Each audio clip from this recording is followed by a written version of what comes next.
Yeah.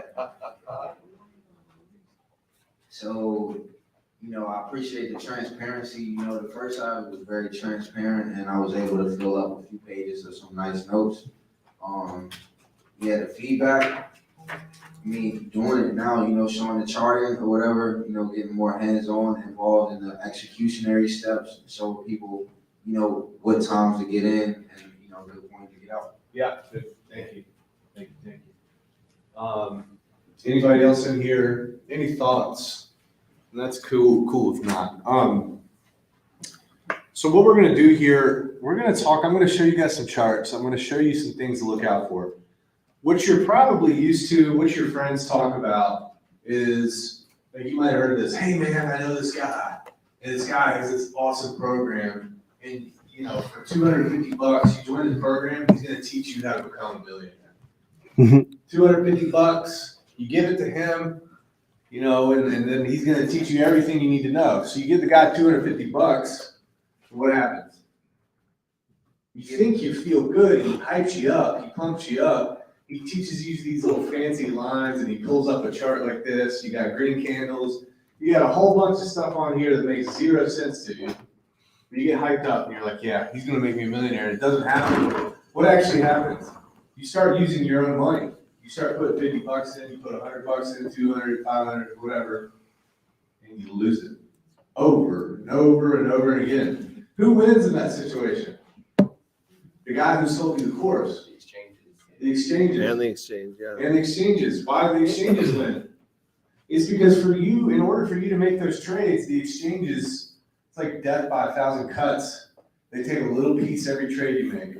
So not only are you losing money because you don't know what the hell you're doing, the exchanges chop you up, spit you out, and all that too. So it's very, very frustrating.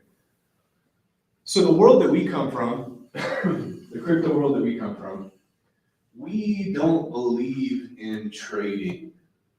That is not our ethos, that is not our mantra. In fact, we don't believe in trying to sell you anything. How many people came here thinking that there might be a sales pitch? Anybody think that? Some people do. So we have one in the back there. And that's normal, right? Because you don't get this sort of value unless there's a sales pitch at the end, right? Well, it's different. It's different this time, folks. I'm not here to sell you anything. I'm here to teach you something that you're going to be able to take home and you're going to be able to do your own research on and learn more and more and more about. With that said, what we're going to do at the beginning here is we're going to kind of go over some of our stories. I'm going to talk about my story. Freddie's going to talk about his. My man Crypto Sloth here is going to talk about his. X-Ray's going to talk about his here. And then I want you guys to kind of get an idea of this, that we are just like everybody else in this room. We've just been doing it longer and we've screwed up more. That's about it, folks. That's it. So I am originally from Southwest Virginia. Southwest Virginia, for the most part, if you guys aren't familiar with it, it's pretty depressed, I'd say. Now, this was before the heroin epidemic. This is before meth and all that kind of infiltrated that area of the country. But still, what you saw in this area was generation after generation after generation of people who didn't figure money out. And poorness was passed on. And there was no motivation for anybody to do anything better with themselves. How many have a similar story like that, right? A lot of people do, because we make up a vast majority of the population that, your mom and then your grandparents and your grandparents' parents and their parents, the same stuff every time. They never knew enough to try to get ahead or to be able to get ahead. Some people got lucky and got out, but most didn't.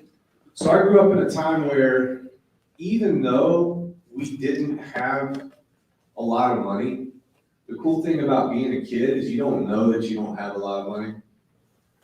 My favorite toy growing up, and one of my only toys for years, was a basketball. I just played the basketball court all the time. And that was a lot of fun for me. I played with my friends, this and that. So I didn't really realize things until I got into high school, and that's because Regardless of where we moved around, we probably moved, I don't know, 10 or 15 times between the age of, really going back since I was born, probably 15 times to about 15 years old. I didn't really understand what situation I was in until I got into high school. And one of the good things my parents did, they kept me in the same schools regardless of where I moved. So that helped me out socially to keep the same friends coming up. I didn't realize things were kind of weird until, I started joining sports and we'd go on like away games and stuff. And my coaches would pay for McDonald's for me after the games and stuff. And the parents would come and they'd pay for me for this. And I'd get like these gifts and shoes. And I was just naive. And what they were saying was like, hey, you might not recognize it, but we recognize you just don't have a lot. That's what that was. I came to the realization of a couple things as I got older. I said, the place that I'm from is not going to serve me. I've got to get out of this place. I got to find a way out. And I also thank God for this. I can't take credit for it. The ability to self-audit was given to me. I knew that I didn't have the discipline to at that time to really make myself what I wanted to make myself. So I ended up joining the military. The military checked a lot of those boxes for me.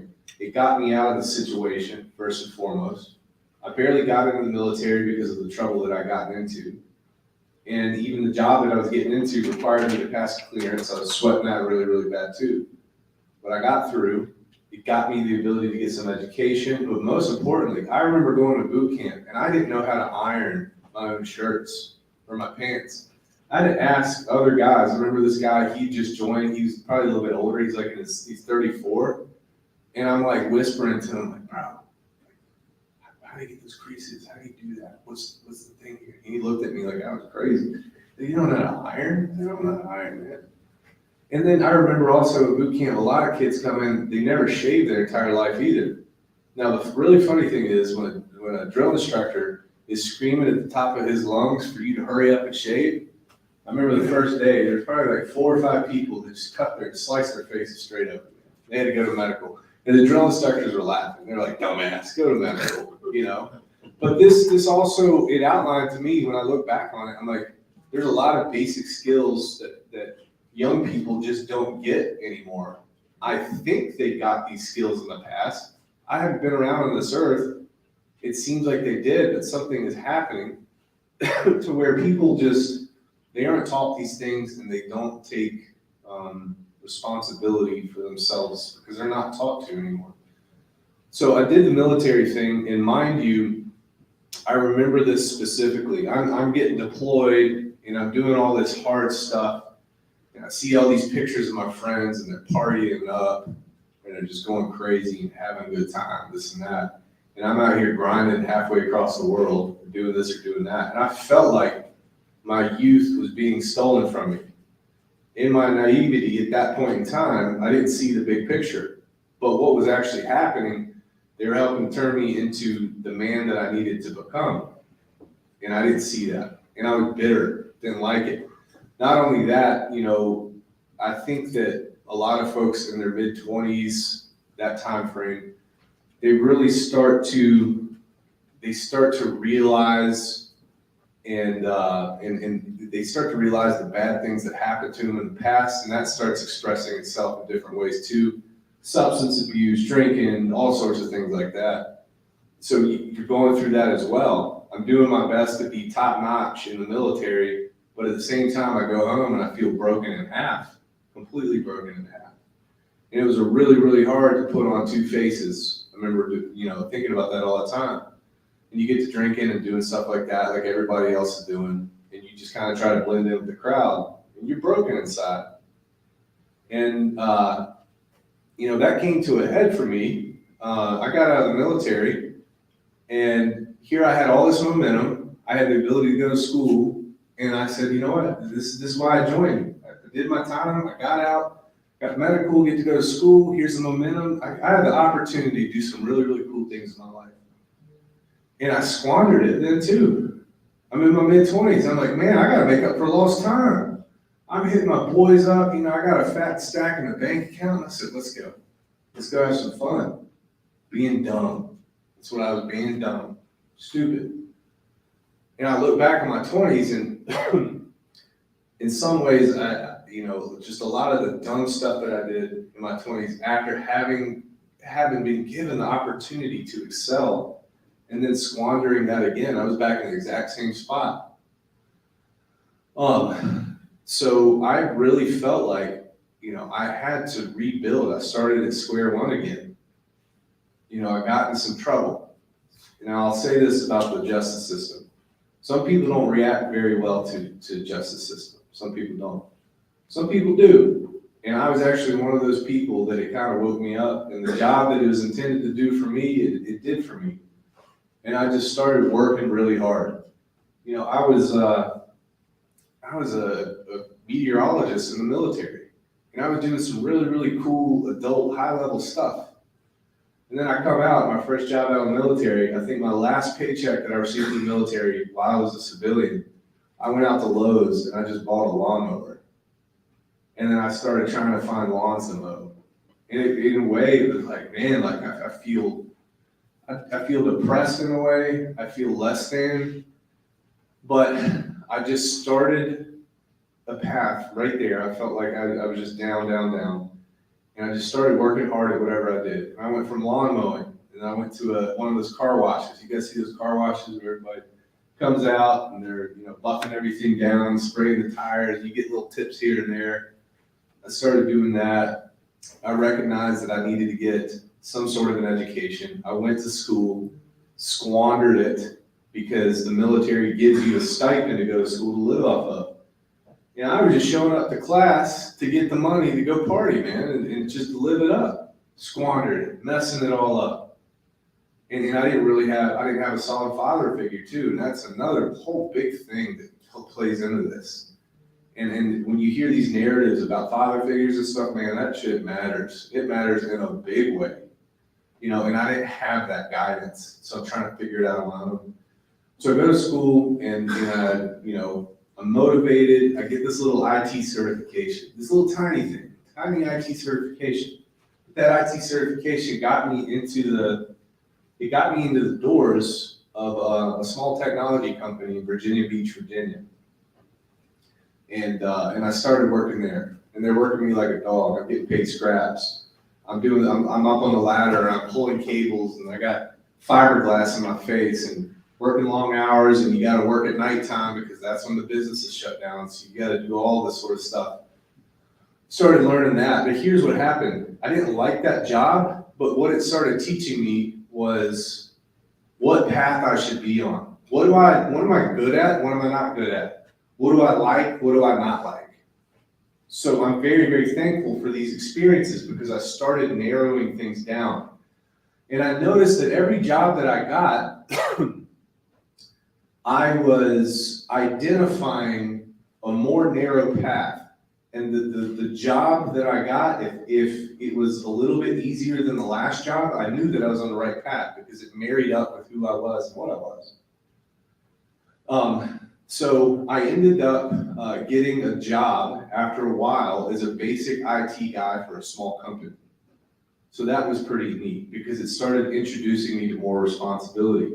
These people didn't know anything about their network. They didn't know anything. And I had been doing this for a little bit, so I was able to help the small business out. I started learning about business. I started learning about how to build a network and how to talk to people because I was having forward-facing conversations with the business owners and this and that.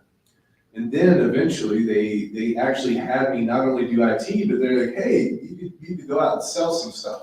You can go sell for us and this and that. I thought that was really neat. So I'm learning these skills on the way, and it's just building blocks, and just not giving up, waking up every day, hating things a little bit less every 6 months, because you're getting more comfortable with it. And it was a grind. So I ended up going from there to a sales job. And my whole thing was, I don't ever want to go backwards anymore. If I'm gonna change jobs, it's gotta be for a good reason, it's gotta be horizontal, or it's gotta be better. I don't wanna take a fall back. And I didn't care what job it was, as long as it was horizontal move. Got into sales, and then that's, guys, if you've never been in sales, like a full-blown sales job, there is nothing better out there to teach you about yourself than a sales job. Because it is going to expose all of your weaknesses. And it's gonna put it right in your face, and it's like being a wrestler or, being in a boxing match. You can't depend on anybody else but yourself to solve your own problems. And sales did that for me, and it made me take a hard look at who I was. And when it brought it to my face, again, I had one of those things where I was like, man, I don't like who I am right now. I gotta fix some things. I gotta work on some things. That's what it did for me. Right around this time, maybe a little bit before that, I started seeing this Facebook post by a guy on Facebook talking about Bitcoin. And I remember him just constantly, all the time, saying, guys, I'm telling you, get into Bitcoin now. And he's on Facebook, he's crazy about it. And I'm just like reading his post, and I'm just like clicking off. I'm like, oh, that's cool, but check out this chick in a bikini, that's neat too. So we'll just go that way. Dumb. I should have checked it out. And this actually will go into another lesson that I've learned. But he kept doing it. And finally, I hit him up. And I was like, dude, what's this all about? And he said, pay me $100. You have 1 hour of my time. And I'm gonna teach you everything I know about it. I said, this is crazy. This dude's trying $100 for an hour? $100. Turns out, the best investment I've ever made in my life, and I didn't know it. Okay. And for $100 more, I'll continue my conversation. How's that sound? No? No? Okay. All right. So we sit down, he talks to me about mining, Bitcoin mining. Looking back on it, I think that he was a little bit of a scammer in a way. But what he did was he sparked interest in my mind about what this stuff was. I had this idea. I said, I can't work forever. I don't want to do this forever. I need something. That I enjoy. I need something to take care of me for the rest of my life. And it's one of those lies too that's out there floating in my generation is that there's an easy fix to everything and you can become quick and you can become rich quick overnight.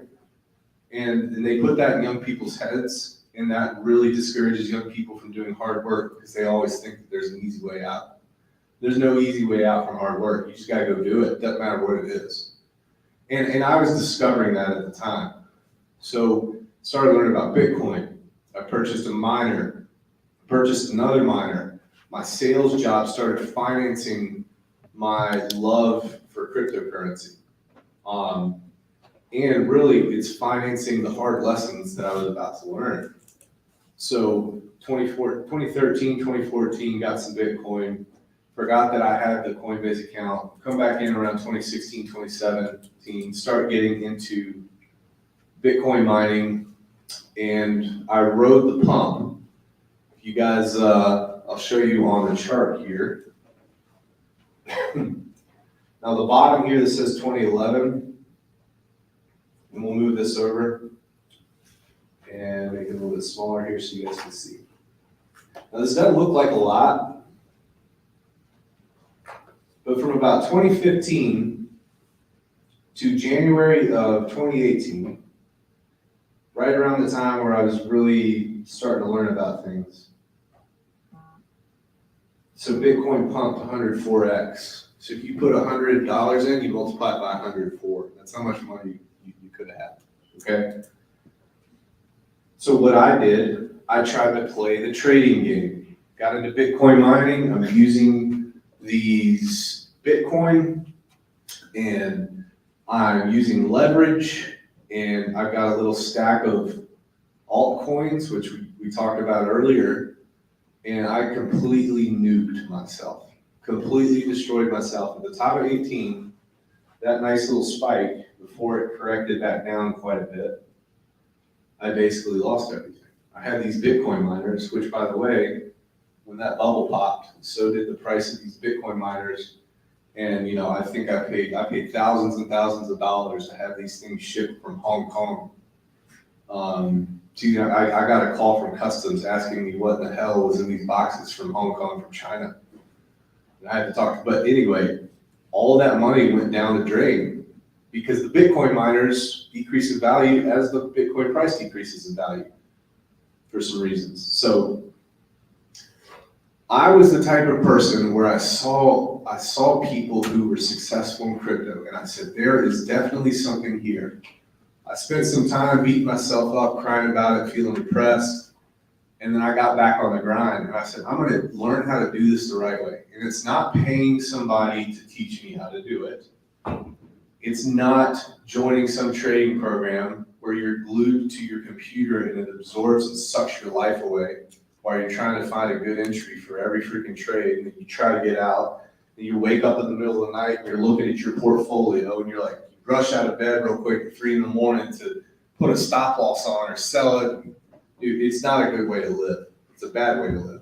So I started learning from people who were successful, and I found a little strategy to use. So at the bottom of 2019 was when I started accumulating crypto.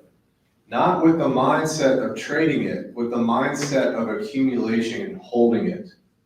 Very, very, very different. Accumulation and holding crypto did something for me. It took the emotion out of it. When you have a plan and you set that plan on auto, either in your mind or on an actual device, it takes away all the decision making. You just do what you say you're gonna do, and you put in a little bit every week, put in a little bit every 2 weeks, every 3 weeks, this and that. I think one of the stats that I had said was, if I had put in $300 or $400, and this is just an example I saw online, $300 or $400 every month, I think 400 every month, from the bottom of 2018 to March 21st of 2021, you'd have about $140,000, 140 G's, and all you did was buy and hold, buy and hold, buy and hold, buy and hold. And that example is nothing compared to some of the stories that you're probably going to hear here in just a little bit. So I accumulated crypto fire sale at the bottom of a bear market in 2019. I remember building my portfolio with a lot of Cardano. That was really, really cheap. I think I bought Cardano at right around a penny. It might have been, maybe I started sub-penny and then it got up to a penny and then 2 cents. I was buying it there. I bought something called, I got lucky with this. I bought something called Luna. You guys know what happened to Luna? It crashed, but I accumulated Luna, did trade it, and I got out when I was supposed to. What else? Matic. I got into Matic. I had Ethereum. I had Bitcoin. And, I rode this way, way, way, way, way up. And my results were fantastic. At the same time, I'm starting to learn real estate. I'm going down the rabbit hole of Robert Kiyosaki, Rich Dad, Poor Dad, and learning all the fundamentals about that too. And it all just kind of came together. And the reason it came together was because I decided not to quit. I decided not to give up. Decided to search for the information that I needed to search for to try to make my life better. And I didn't rely on anybody else to do that but me. And that was the difference maker. Not giving up, grit, determination. My 3 friends convinced me to start something called the Rags to Riches group on Telegram. It used to be called Crypto and Real Estate, is what it was called. And I didn't want to do it. I didn't want to run a group. So they created the group, and then they invited me to my own group that I was going to head. So I thought that was real fun. Both of those guys who did that, they're still with me in my groups today, kind of being admins, this and that. I started teaching people as the market was pumping in 2019, going into 2020, going into 2021, teaching people everything that I knew, absolutely for free, no paid group. It was just, if you wanted to learn about it, you come on in, you learn about it, we'll teach you. We want nothing in return, just be a good community member. So we did that, and we all did very, very, very well. I would say probably late 2019, early 2020, I'm on Twitter, and I started getting targeted by, Twitter started targeting me with Richard Hart's content. So I saw this guy, and you guys, you're not gonna know if you don't know about him, you're not gonna know a lot of what I'm saying right now. But I saw this crazy dude in a top hat talking to me like he was the biggest scammer in the world. And I followed him because he was entertaining, not because I believed anything that was coming out of his mouth. And little did I know, that was the whole game. And here's why. It's because people actually in crypto, they are drawn to people who sound and look like and act like scammers. And he knew that, so he was doing that to try to get the dum-dums' attention, which was, I guess that was me. And I kept following him, and then I started listening to him a little bit more. I ended up buying his cryptocurrency, which was Hex. And I didn't tell anybody in my group because I was afraid if it was a scam, I didn't want them to get scammed. So I was like, I'll just, compartmentalize this and decrease the fallout. But then the more I looked, the more I watched, I saw some things happen that really gave me a lot of confidence. So I ended up onboarding, I think it was 200 or 300 people in my group into Hex, and I started making content about Hex and talking about Hex. And the thing that was cool about it was everything that I was trying to piece together kind of on my canvas, he pieced together very well, communicated very well, and taught me just endless amounts of knowledge about the crypto game. A lot of context that I was missing, he knew pretty much everything that happened from 2008 to about 2018. He was the most knowledgeable person about that I'd ever seen. And I started talking about Hex, and we all bought Hex, and Hex did extremely well. It did a 10,000x. It did a 10,000x in about a year and a half, I believe. 623 days. Which is an absolute insane amount of money. Just imagine putting like $1,000 in and being a millionaire in 623 days. So that was the type of stuff that we were dealing with. But out of that, man, the community was absolutely amazing. Loved everything about it, loved the people, this and that. And you kind of fast forward to today, I've been making content about crypto, been talking about politics. Just launched my cryptocurrency, which is text and token based on the first principles of Richard Hart. And, we partnered up with a nonprofit organization that has a high membership, 435,000 people, and we tokenized their community. So now they have their own cryptocurrency, which is pretty neat too. And we're working on helping educate those people to get them on board. And meanwhile, you have a lot of projects that are popping up. Pulse Chain is going to be one of those things we were talking about earlier, which is a layer one. It's the actual, what did we say earlier? Think about a coin as the actual internet, right? And then think about the token as the project that goes on the internet. So this is a coin, this is a blockchain, this is a network, everything we talked about earlier. That's set to launch. There's a fervent, vibrant community that's attached with that is teaching everything that I'm teaching you right now. Do I come across as a scammer to you guys? If I ask you guys for anything, am I asking you for money? No, it's not, because it's not about that. I'm not here to do that. I'm here to educate you so you can understand how important it is for you guys to be good citizens and understand how you're being screwed. That's why I do what I do. People gotta understand how and why they're being screwed. And I want people to break out of all the crap that's weighing them down. And I think that this is the best way. Knowledge is the best way to do it. And most of the people in our community are the exact same way. And it's a beautiful, wonderful, wonderful thing. And we accept anybody. We accept, it doesn't matter, you hear the whole thing, race or gender or whatever. We accept everybody who wants to be free. And that's the only thing that's important to us, because we are all human beings. And I say this quite a bit on my stream, these divides that come in between us, they force us to point the finger at each other sideways when we should be pointing the finger up. the people who are the puppet masters here. So these types of conversations are what's important because we're sharing ideas. They don't want us to have freedom of speech because they don't want us talking to each other. Because if we talk to each other, what happens? We become more powerful. We're able to share our ideas. Remember what I said earlier about the meerkats? One meerkat on the daggone savannah, he's gonna die quick.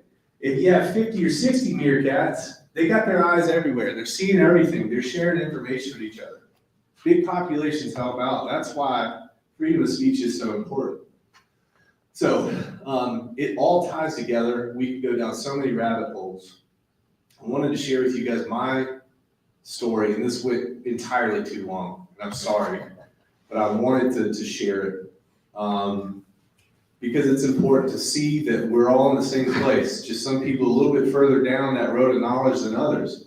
Just like you guys have specialties in this room that I can't shake a stick at, I can't talk to it. So let's see, Freddie? Sure. Come up, I'm gonna let Freddie kind of share his story, and I'll set this up for you here. Cool. And I can play it, and you want to come up after if you want, or whatever. Tell me Yeah, what no you- matter. I don't know.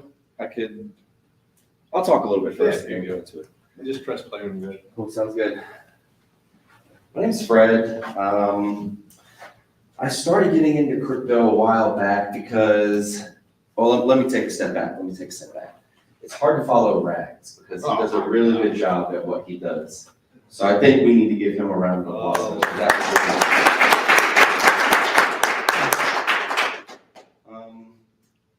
I live in Northern Virginia, and I was born and raised there. And there's a lot of politics that go down in that area. And anyone who's there, you know what I'm talking about. You have to choose a side. You have to stand for something.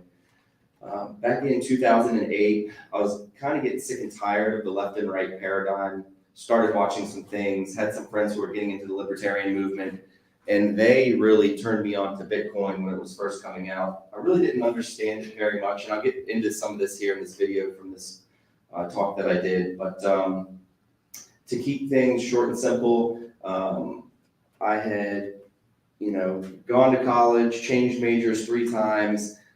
Still to this day, I'm 3 credits short of my associates. Like I just couldn't do it. Didn't have the time, didn't have the focus, but knew I was meant for something. Always had the entrepreneurial spirit, wanted to get out and do my own thing. Started getting into crypto, got into crypto, was very lucky, had a similar story to Rags, grew up with not very much. Didn't know it because you're a kid, and as you get older, you start to learn that stuff. I always had the idea that I would be financially independent though. One of the things that I'm going to talk about here is not just investing in crypto or real estate or precious metals, but investing in your thoughts. And that's what I used to really get to the next level. Just a little bit of an introduction there. So I just want to kind of get this rolling here, play it for a few minutes for you guys, roll through some good stuff, and then we'll kind of decompress afterwards, talk a little bit about it. Perform your favorite song of all time in Hex. And we've got Freddie Quotes, and he's here to give a Hex talk, which I'm looking forward to a lot. How are you today, Matty? I'm doing really well. Awesome. All right, well, let me jump in. I know I got 10 minutes. I'll try to get it all done and wrapped up pretty quickly. Great, thanks. Thank you, brother. As most of you know, I go by Freddie Quotes. I wrote the Mexican anthem. I'm a proud Mexican, father, husband, and follower of Christ. My crypto journey began in 2009. I had a few libertarian friends, like most of us who got into the industry here. They introduced me to Bitcoin. They were big in the Ron Paul movement, the End the Fed movement, and they had read about Bitcoin, and we talked about it a couple times. I didn't have much of a technical understanding or how to buy it at the time. So it wasn't until 2013 or 2014 that I actually bought my first crypto, some Bitcoin, Litecoin, and actually some Feathercoin, believe it or not. I didn't dive head first into crypto until 2017. And in 2017 is when I found Richard Hart, probably laying in bed at night, going through all the countless YouTube influencers into crypto, just trying to learn as much as I possibly could, which obviously led me to investing my thoughts, time, and energy into Hex. So now I want to talk about investments and how to maximize your gains in your investments. Probably not the type of investments that you're thinking, but we are all investors. What are some things that we invest in? We invest in relationships. We invest time and energy to grow or destroy relationships. We have positive results in healthy relationships, or we can have negative return on our investment, which yield unhealthy relationships. Relationships are like bank accounts. If you make too many withdrawals without making any deposits, that relationship and that account will run dry. Some other investments that we make are real estate, precious metals. Some of us invest into currencies, different types of currencies. We have a fiat currency. Most of us in the crypto game are hedging against fiat and the funny money system by investing into cryptocurrencies. Another currency is time. A lot of people don't think of time as a currency, but time is God's currency. It's the most valuable because we never know how much we have. Every moment is precious and every moment is valuable. This is one of the many reasons Hex is an incredible product. It monetizes time. There's so many ways to invest, and there are so many different types of investments. Today, I want to focus on investing in your thoughts. Everything is created twice. Everything started with a thought. Everything that you have, your computer, your mouse, your car, your TV, everything that we touch or can have was started as an idea. Alongside Hex, one of the greatest investments in your life that you can make are those investments into your thoughts and ideas. Throughout my life, I knew I had potential, but I didn't have much direction. I didn't know where I was going, what I was doing. My attention wasn't focused on what it needed to be focused on. It was focused mostly on what I did not want to happen. I was literally working against myself, and it showed. I had a terrible return on my investment. I had crappy relationships. I had no career. I wasn't where I wanted to be. Occasionally, I'll get lucky and hit a home run, but it was really just a flash of my true potential. I didn't have very many consistent results. And it wasn't until I started investing in my thoughts that I started to see mad gains in my life. Happy relationships, a successful career, all the stuff that everyone expects that they should have in life. Specifically, there are a few things that I started to do. And it wasn't easy, it was a struggle. I kept falling back into my old habits, but I had to work hard and it took a lot of practice, but eventually I developed the skills that I still use to this day. And I have to practice these skills even today because it's like, if you don't practice, you get rusty. So you practice like you play, right? The first thing that you need to do is get comfortable being uncomfortable. Challenge everything that you know. You must open your mind to new ideas and new ways of thinking. You have to create new habits and develop a student mentality. I've been learning about Hex for over 1.5 years, and I still don't know everything. There's things that I learn every single day in our group chat. It's like 9 of us in this group chat. We all talk about it. Those who call Hex a scam likely haven't developed the skill set of having a student mentality and challenging everything that they already know. You must remove limits and open yourself to limitless possibilities. Anything and everything is possible in life. The universe is fluid. When you create an idea and focus your time and energy into that thought, the universe will literally rearrange itself to help you accomplish your goal. So many years I regretted not getting into Bitcoin earlier or to take a bigger position when I finally did get in. But I told myself there will be another opportunity. I literally believed Hex into my existence, which is one reason I'm so passionate about Hex. It's literally a second chance for me to buy Bitcoin at $1. It allows me to reverse the clock and go back to when Bitcoin was $1 and get in on that type of opportunity.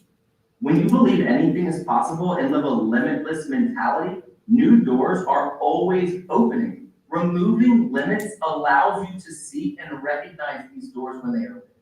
This is really where the fun begins. We have free will to create any type of life that we want. At this point, your life is literally a blank canvas. You are the artist in your own life.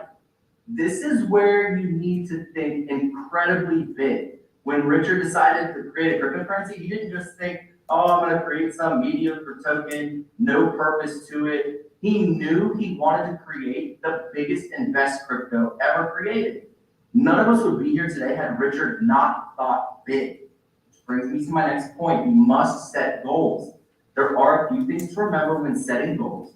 Your goal should be so big that when you tell them to people, they laugh at you. I have my favorite goal to tell people is that one day I'm going to own the Redskins. And everyone's like, oh yeah, you'll never do that. Most people will try to discourage you simply because they don't think that it's possible. They might be lacking that limitless mentality. They probably also have your best interest in mind, but don't allow that to shift your focus. Like Gary says, you need to have a meaningful, specific purpose. Make your goals meaningful and make them specific. The fastest way to accomplish your goals is by helping others accomplish theirs. You'll hear that over and over and over in this community. And that's what makes this community so amazing, is everyone works together to accomplish the greater goal. It's awesome. So it's good to have short-term goals, 1 to 5 years, and then you obviously want to have some long-term goals, 10 to 15.2 years, somewhere in that range. Take time every day to think and speak about your goals with your friends and your family. While you're at it, ask them what their goals are. Visualize yourself accomplishing the goals that you set. Visualization is a huge tool that will help you accomplish your goals when you set them. Some people create a vision board. I have a vision board. I haven't updated it much recently. Most of my visualization is mentally, but you can take a corkboard, hang up pictures of things that you may want, a car, a picture of your significant other to signify a healthy relationship. But this will help you materialize those goals that you set. If you focus on them and see them in real time, it will help you accomplish them. It's important to remember you won't hit every single goal that you set, which is okay. It allows you to recognize areas of improvement and the opportunity to develop and master the shortcomings that you have. Another reason that I can tie, or another way to tie this into Hex, is that when the Hex launch was delayed, and there were multiple audits and there were issues with the code, Richard and the developers didn't give up. They worked hard to find solutions and continue forward. Everyone faces roadblocks in life. The most successful people in life are those that overcome the roadblocks and keep moving forward. I call it failing forward. I'm sure you've heard people say that. It boils down to this: success is a mentality. Rich get richer, poor get poorer. You develop a mindset of excellence. If you think you can, or you think you can't, you're absolutely right. You have the ability to manifest your own destiny. Over the last 10 years, I've had countless friends and family tell me, Fred, you're so lucky, you did this, you have that, you went there, you met this person, you experienced this. Every single time I give them the same response. I create my own luck. Luck is when preparation meets opportunity. I've had countless opportunities present themselves over the years, including the opportunity to buy Bitcoin at 25 cents. The problem was I wasn't prepared. Investing in my thoughts has prepared me to recognize the opportunity Hex presents and how to maximize the return on my investment in Hex and every other investment in my life. That's pretty much it, I think. So I wanted to put that up there. If I were just getting into crypto, and if I were just starting out, that's the advice that I wish someone would have given me, right? There's a few key things that I want to hit on. Set goals, right? If you're sitting here and you're trying to trade, like he was saying, oh, I can outsmart the system, I can do this, I can make this trade, and then I'll buy back in lower. The market is smarter than you, I'm sorry. Like there are bots, there are computer bots that are out there that are trained to liquidate your positions. Do not think that you are smarter than the system is. It will get you every single time, but set goals. I have a friend who in the last bear market, right when this one crypto was launching that we've gotten into, he put in a little bit on day one, but he didn't really go in hard. What he did though was every single paycheck, he would take $100, maybe $200 if he could spare it that week, and buy a little bit at a time and hold it in one of his wallets. He did that for 2 years, and he was a multi-millionaire after 2 years. These are the types of things that happen in crypto that don't happen in traditional finance. I wish someone would have told me about when I was first getting into this. So get in there, set goals, stick to your goals. You need to get comfortable being uncomfortable. That's the second thing I want to touch on.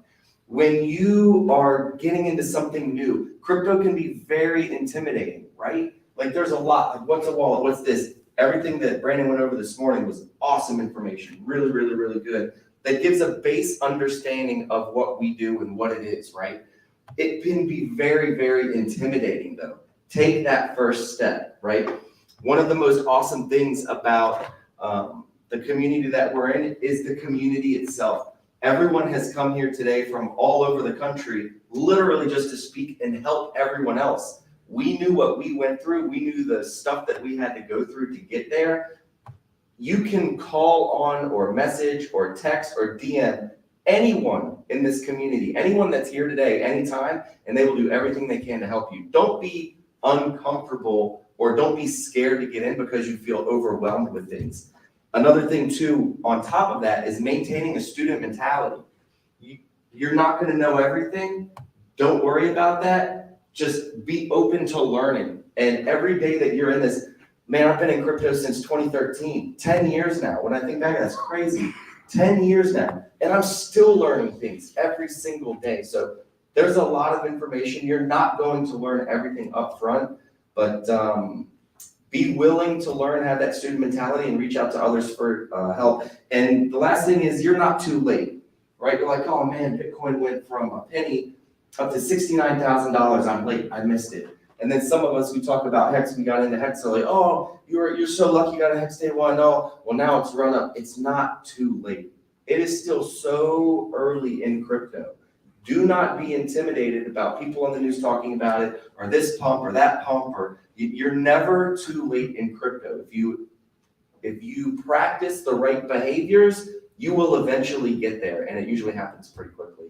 I came up not having much. My parents worked very hard for us, and man, crypto has completely changed my life. I'm trying not to get choked up talking about this, but it's like heavy stuff, right? My wife and I retired last year in our 30s, and we were able to retire our parents, and that was something. Man, that was That ain't multi-level marketing, by the way. no, it's not, man. And just the things that you are able to do if you're not intimidated, you keep a student mentality and you stick to a plan. And that's really what these guys preach, right? So stay on your game, focus on that stuff, and really there isn't anything that you won't be able to do. But you guys are in really good hands with both of these guys here. And I think CryptoSloth is going to get up in a minute too. Anyone in here, just make sure, if you're not on Twitter, I was never a big Twitter guy. I got into crypto and I was like, I need to be on Twitter just because there's so much information that you can get on there, right? You follow Rags, you follow Hexray, you follow myself or CryptoSloth or any of these guys. We're constantly posting stuff. And you might not know what we're talking about, but you'll get a little bit of information every time you look on there. Or one of us will post a link and we're jumping on stream to talk about something. And then you just jump in the stream and you start talking to people, you develop relationships, you learn things through that. So I would definitely suggest, if you're not on Twitter, I know a lot of people try to stay away from social media these days, but if you just follow a couple of people, it's very informative and it will go a very long way for helping you with maintaining a student mentality and constantly learning. But that's pretty much it. That's all I have. Did anybody have any questions about anything specifically? Try to keep it short. Okay, cool. Do you want to come up next? Do you want to come up? Okay. Thanks, Freddie. Absolutely. CryptoSloth is in the house. Yeah. What's up, everybody? My name's David. Go by CryptoSloth online. And let's see, when did I get into crypto? It's about coming up on 2 years now, which is kind of crazy to me. I got started in crypto, well, I've heard about it like everybody else, really, really early, like in high school and stuff, never bought in. And then I was listening to a podcast with two guys who are pretty prominent in the Hex community, Dollar Cost Crypto and Cultivate Crypto. And for any of you guys who spend any time on YouTube, you've heard of DCC, you've heard of Miguel.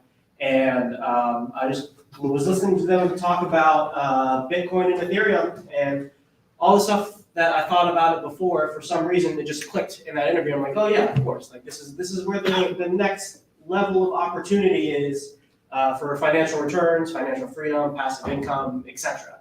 And so once that switch flipped in my head, it just kind of dove down the rabbit hole, watching all the YouTube videos, reading blog posts, just trying to get my feet under me, understand what's going on. I took their course 3 times, and I did a lot of one-on-one consultations with Miguel, and that really sped up kind of my educational timeline while I was, I'm in dental school right now, and I'm like studying crypto on the side, and after a couple courses, and I got most of the information down, listening to a lot of the Hexicans, investing in several projects, it was really the value proposition of Hex was probably definitely was the most interesting to me and the thing that I found the most potential in. And I still dabble in other things, but when I think about where I mainly want to put my financial energy to and what I want to DCA and hold for the long term, there are these assets that are, I don't know how much you guys have gone into Hex specifically, but these things that are tied to the T-share. Any way I can get exposure to that is where my head is where my head is at right now, and the mentality that I built. And so, right around coming up actually a year ago, this other coin you'll see it up there, Hedron, started to launch, and I was kind of in the Telegram groups learning about that. And for those of you who don't know what it is, quite simply, it's a token built on top of Hex. I'm happy to talk about that later if you have any questions on it. But at that point, I saw that there was another way to get exposure to the T-shares through this token, and that I was fairly early to it, which was exciting. And so I've always kind of wanted to produce content in some way, shape, or form. I just never really there was really nothing in specific that I wanted to talk about. I felt like a lot of the Hex community had done a really great job in elucidating the value proposition of Hex, why it's important, how to use it, how to utilize it correctly, why it's important to utilize it in the way that you should. So I didn't really feel like I had anything to say or contribute to that conversation. And it wasn't until I started to understand Hedron and eventually ICOSA, which came out later, where I was like, okay, this is something that I feel like I can talk about. I can contribute to the collective conversation that's happening within the community. And that's kind of how I got my channel started. And so, just like everybody, I'm still learning.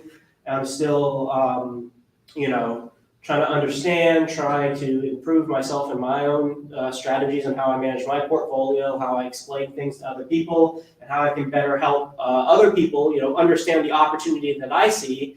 And then maybe if they happen to agree with the things that I'm saying, help them along the way as well. So yeah, that's pretty much me in my crypto journey in a nutshell. Nothing too crazy or special. I just see a lot of opportunity for obviously price go up potential, but also passive income potential, where you're able to position yourself and accumulate coins that will be paying you dividends along the way every single day, month, quarter, however you really want to set it up.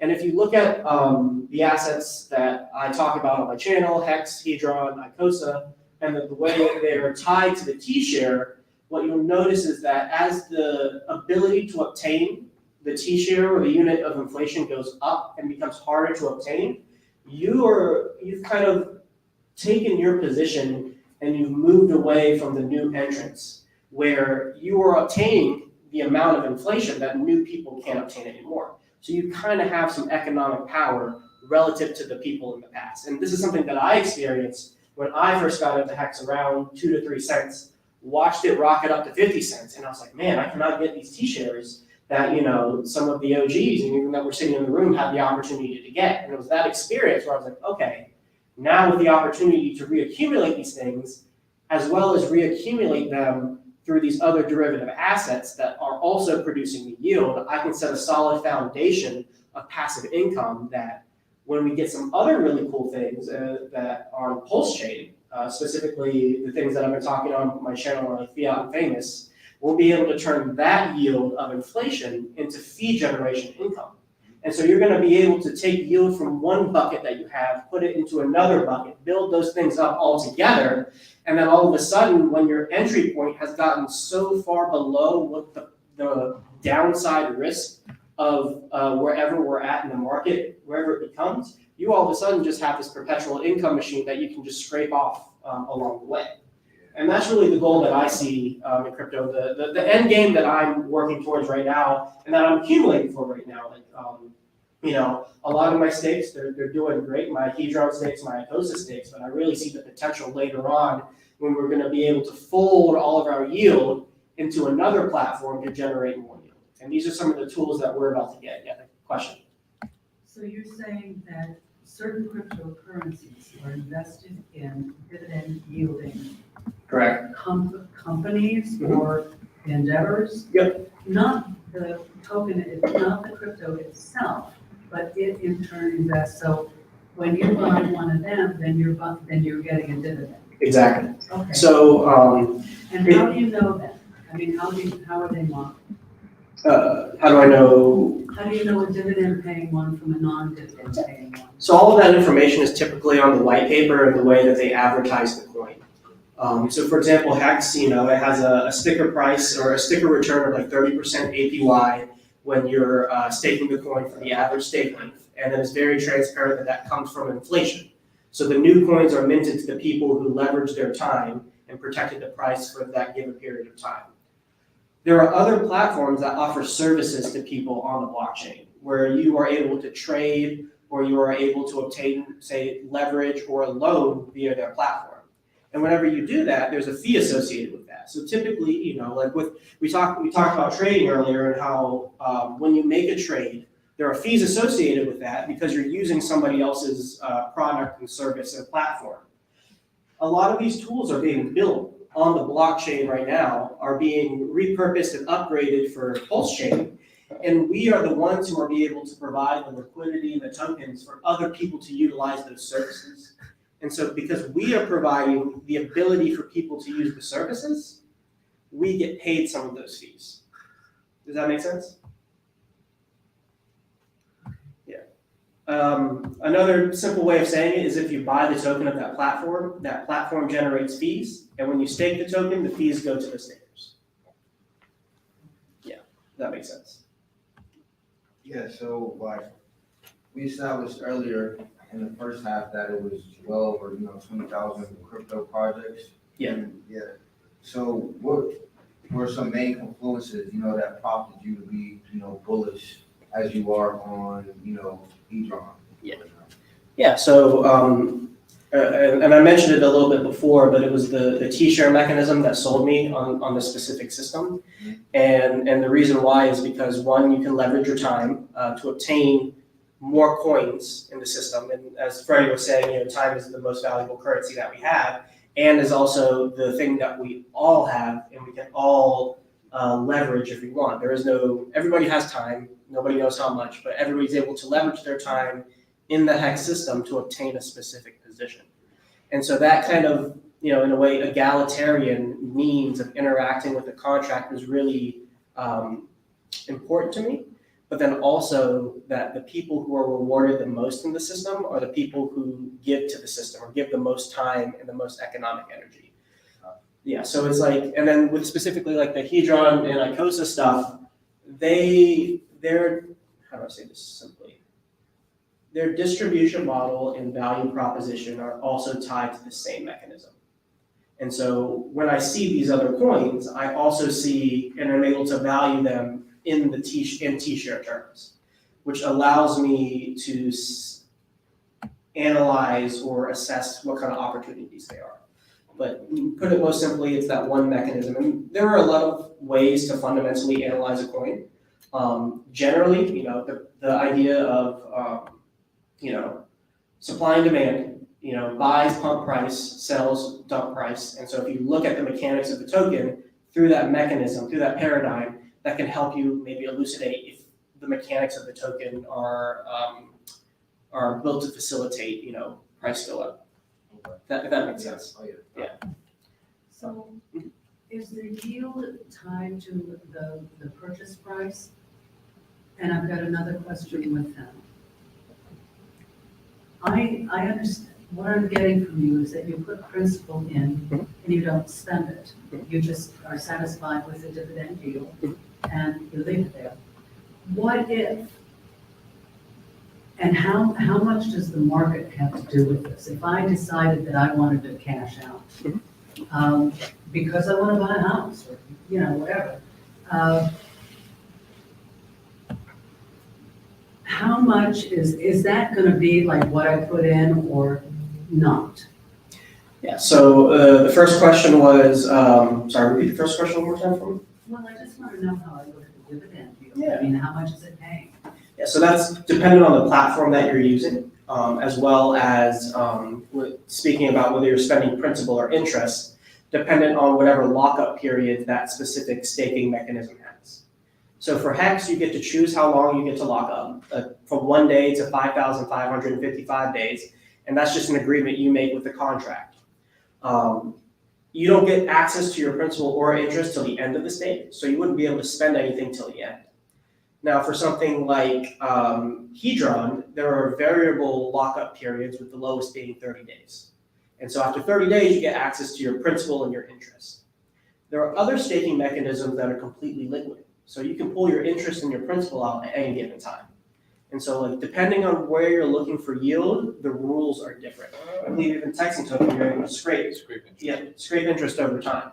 And so there is no kind of one answer for how it works, but every coin and every staking mechanism is a little bit different. So we're looking at basically a CD, a certificate of deposit. Yep, that's exactly. I guess we didn't have to say it, huh? Yeah. The hex staking mechanism is traditionally described as like a CD on the blockchain. That was like the main original marketing language used. And then even a little bit further, Hedron kind of turns that CD market into a bond market a little bit as well. Any other questions for me? Cool, I hope that made sense. And, thanks for listening. I appreciate it.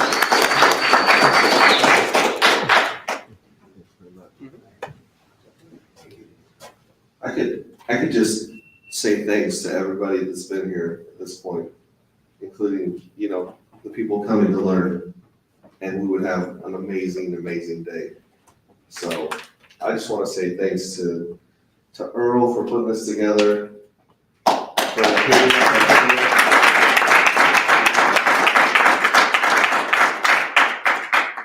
Eddie, the people that came and played music, that was awesome. So this is magic. I would rather do this every day of my life. I could literally just show up somewhere and talk about crypto and try to figure out how to answer questions from new people, because I got in this like around 2014, 2015, and I was driving truck at that point. I was driving out in the oil fields up in North Dakota, and it was miserable. Oh, it sucked. There's no families up there. There's no women up there. There's no restaurants. There's just cold, shitty weather. And so I would go up there for like 6 or 8 weeks, and then I would go home for like a week, see the family, go back up for 6 or 8 weeks. And I was just killing myself to make some money. And before that, I tried just about everything I can think about to not have to work a job, like MLMs, trading Forex, trading stocks, precious metals. I tried a whole lot of stuff. And I sat through a whole lot of seminars where they told me that I could do anything and to believe in myself, and really good information, but none of them knew how to actually make money. Not really. I mean, they made money selling the tickets to the seminars, right? They didn't actually know how to make money. And so, yeah, ever since I was 16, I worked, the first job that I hated was at Burger King. And I've never worked that hard and made that little bit of money in my life. It was pretty crappy. But I said when I was 16, I said, I'm gonna retire as soon as I can. The day I can retire, I'm gonna retire. Now that took a couple of decades, but that fire was inside me to try everything I could. And even though I hated working, I would go work 80-hour weeks, 100-hour weeks in horrible conditions as a truck driver, because that's what paid. I didn't give a crap about the load. I didn't care about anything. I just wanted to get the money to provide for my family and figure a way out of wage slavery. So when I was about right here, from this fall, we went from $1,000 down to $150 right around here. And some guy that I was learning trading from said, check out Bitcoin, because he saw this pattern. And so I went into it, I started listening to podcasts, and I went down the rabbit hole. I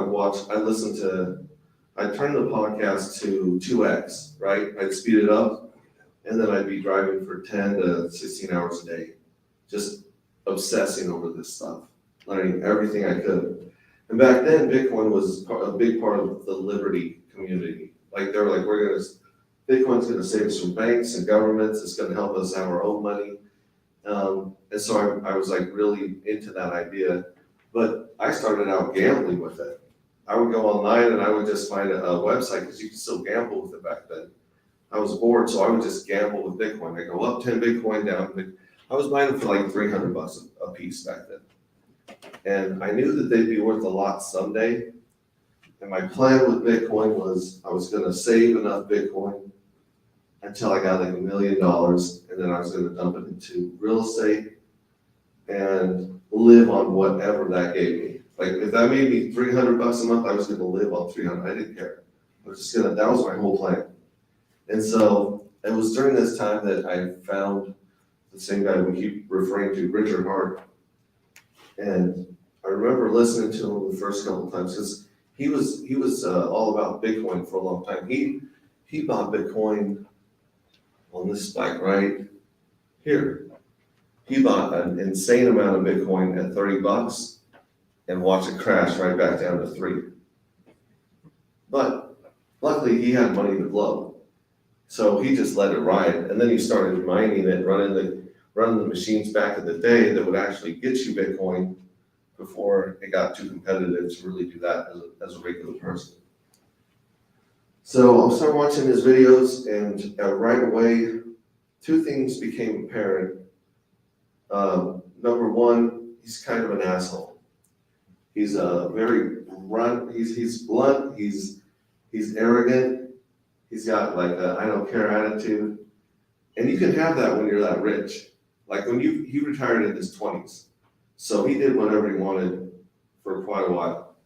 So the one thing I realized is this guy's kind of an arrogant, crazy dude, but I could tell within a few sentences he was a genius. Like I was like, this guy's a genius. Just by what he said. He said things that no one else would say. He explained things that no one else could explain. And he became like my leader, my mentor. So I'm buying all this Bitcoin and stacking it up. And I chased some of those other coins that were around back then. Lost a lot of money trying to like chase the shiny object or whatever was gonna pump and make me a ton of money. Until I finally gave up on that. And I just started sticking to Bitcoin. And then he came out and he said, I'm gonna create a coin that pays you interest instead of the network interest. So right now, most coins pay the interest or they pay the inflation to the people that are running the network. And he said, I'm gonna pay the interest to the people that are holding the coin because that's what makes the price go up. And I was sold. And he said, we'll get this done in 6 months. And 2 years later, it was not done. We were sitting around. But it was interesting because even though he's a genius and he did found Hex, he didn't really create it all.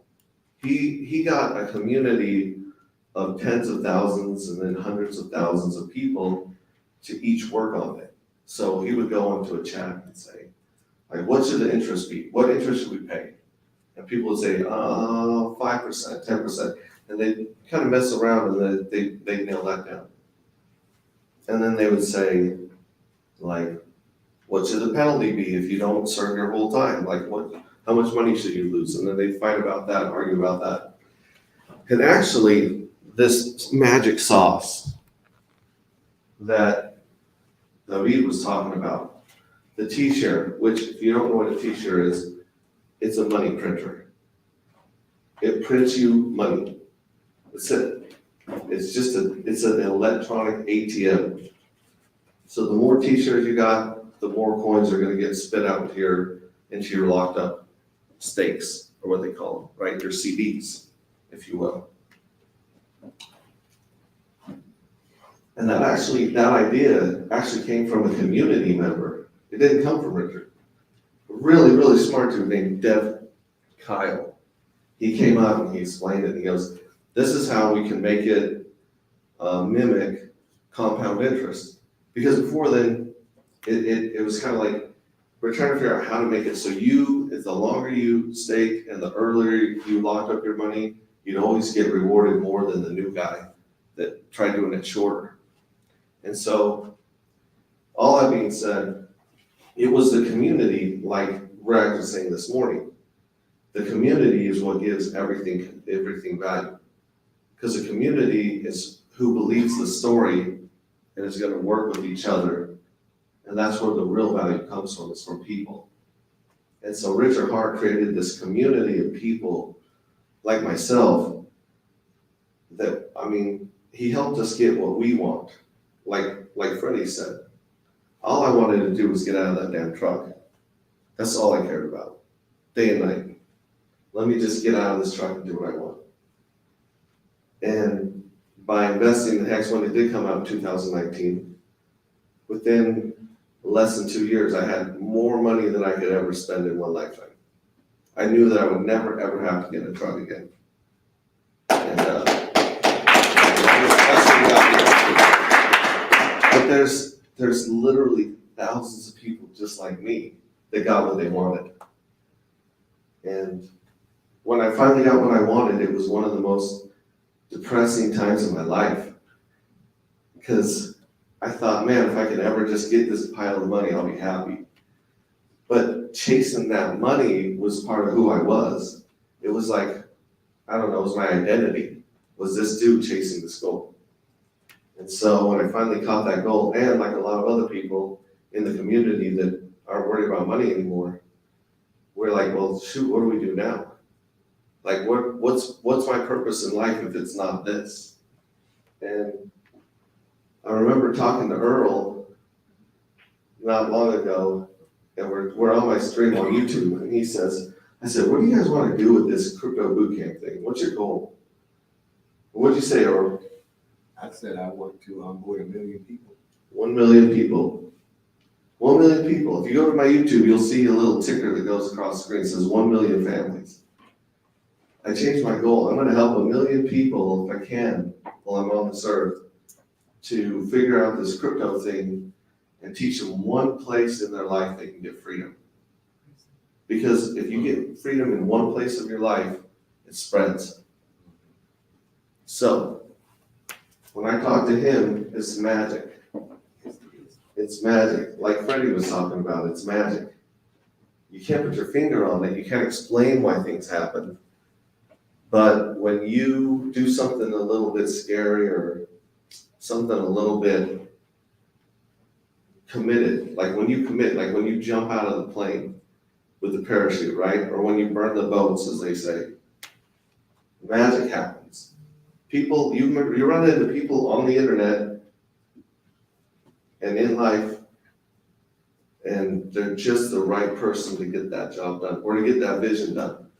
And things that were gonna stop you, they disappear. And I can't really describe it. It's something to do with magic, right? As woo-woo and hippie as that sounds. He's It's a magic. hippie. You're a hippie. I want to give a shout out to the guy in chat that said that I look like Aladdin with a blue shirt and a bald head. That's really nice. Like the genie. The genie. So all that to be said, like, that's what I do now. I was spending a bunch of time helping people at their kitchen tables, friends, colleagues, cousins, whoever. And they'd say, hey, we heard you made a bunch of money in crypto, will you come help us? So I'd go to people's kitchen tables and spend 3-4 hours helping them go through this whole process. And I kept answering the same questions over and over, and I thought, my life's not long enough to do this at every kitchen table. So that's when I started my YouTube channel. Because even my silly little shorts and stuff, they reach more people than I can reach in months of one-on-ones. And so that's why we're on YouTube today, because there's gonna be people that see this months and years from now that are gonna get it. That's the magical time for them to get it. If you're in this room right now, you're gonna look back 4 years from now and be like, that was magic. Like the you being in this room right now is magic. It really is. The people that are supposed to be here are here. So like I said, there's no place I'd rather be. Never. Agreed.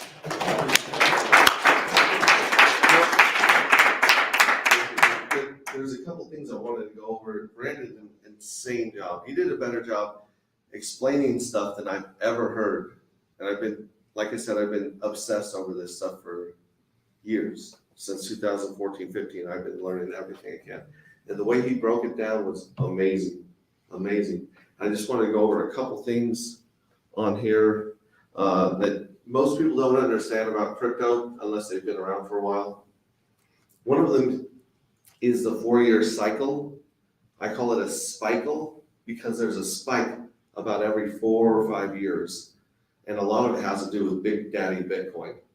So Big Daddy Bitcoin cuts its rewards in half to the miners or to the people running the network. So remember, we talked about all those people burning all that electricity, running all that computer to try and keep the network safe and honest. Well, those people are paid in Bitcoin. And about every 4 years, it's cut in half so that they can try to hit that number of 21 million coins. And because it's the biggest coin, and because it has the most economic energy, it drags the other coins with it, up and down. Sometimes they're a little behind, sometimes they're a little ahead, but it's basically what's going on right now. So when Bitcoin hit 69K and 65K right there, that double top, that was in response to the last time that Bitcoin gets cut, the reward was cut in half. The other weird thing is that sometimes it lines up with the presidential elections. So we have the presidential elections of 2024, and that's when the government does extra lying to you. And they tell you everything's perfect, please re-elect us. So we have those two things both lining up, which is kind of a perfect storm in 24-25. So 24-25 can literally change everybody in this room's life forever. But usually you go through 2 of these spikes. The first spike, you make a lot of mistakes and you learn when to take some money out and when to put some money in. And then the second spike is usually when people take advantage of it and retire or whatever their goals are. So, like I was saying, we have those 2 things. We have something even more special though. So raise this up if we could. I'm gonna write down just a couple things on the whiteboard. So as he was saying, a coin is part of a network, right? So the network's like the internet, and the token is like the website on the internet, right? So you got the internet and then you got Amazon. So Amazon sits on top of the internet, right? And when Richard Hart started with Hex, the best network that we could put Hex on was Ethereum. And it's still on Ethereum today, right? So, I'm gonna do like right there. yeah, I'll do it over here. So you got Ethereum. The problem with Ethereum is that sometimes the fees that we pay to lock and unlock our Hex or sell it and change it, they're like pennies. 10 cents, 1 cent, whatever, very, very little. But then when the spike happens, it gets busy just like a road. And when it gets busy, the fees go to hundreds of dollars. So if your coins and your interests aren't worth hundreds of dollars, they're stuck on that network. It doesn't make sense to pay $300 to get $200 off, right? And so Ethereum, they're kind of stuck there. Like, I don't see any time in the near future where they're going to fix that problem. They say they are, but they've been saying that for like 8 years. So Richard Hart, when he started on Ethereum, people said, well, what happens if it gets too busy? What happens if the fees are crazy? And he mentioned a long time ago, he said, if it gets to that point, then we'll make our own network so that we're not stuck paying those fees. We'll use our own network. And so, just like with Hex, where he said, hey, Hex is going to take us 6 months, and it took 2 years. Well, about 2 years ago, he said, we're going to make this network, and it's going to be 60 days. Or like, he's like, oh, we'll slap this thing together, we'll get our own network. And again, it's been 2 years. So for 2 years, they've been working on one called Pulse. So there's a Pulse chain network that we're all waiting to come out. So when this new network comes out, he's going to copy all of the tokens over here, including Hex and including your CDs that are already locked up making interest. He's going to take all those and you're going to get a copy over here. on Pulse Chain, right? So you're basically it's like a stock split. You guys familiar with stock splits? Where like Apple or Coca-Cola are like, oh, people want our stock so bad, we're just gonna double how many there are. And you know, if you already own it, then you get some of that copy. That's what's gonna happen right here. The other insane thing that's gonna happen is when Ethereum came out, the people that got in on it, like in the beginning, like the VCs that dumped a bunch of money into their project, they were getting Ethereum for like 3 to 10 cents. That's how much they were paying. It launches at like $3 or something like that. And then it crashes to like, I don't know, 15 cents or something like that. Was its crazy low? Went like 15 cents, right? But over the last time, with this last spike right here, the spike that Bitcoin causes, this thing went bounced up with, you know, up to 4K. So imagine if you're one of the dudes that bought Ethereum anywhere around here. It's 4 million%. Bitcoin's 6.9 million% or 69 million%? 69 million% gain.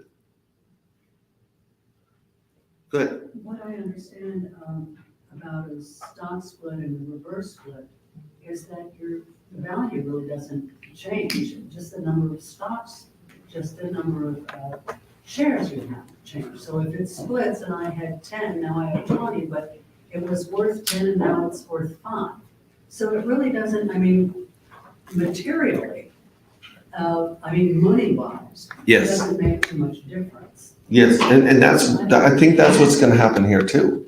Well, So let's say that for, really doesn't turn me on. I mean, that kind of bums me out. well, we are here to turn you on, okay, Sarah? That's one thing we promised at the door.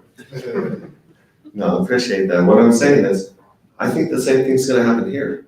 So let's say that your coin is worth $1 over here and it splits, it's probably gonna be worth $1 combined at the beginning. Because you're doubling these coins, you're putting this huge supply of coins, dumping them out on the market. But the money, the value there hasn't changed yet, right? So that will probably happen initially, which means you'll probably get a pretty good deal on some of these coins when they come out. People don't think they're worth much, right? But that all comes back to community and value and what the token actually does, right? So I guess what I'm trying to say is Pulse Chain had a pre-sale. Well, it's not a pre-sale.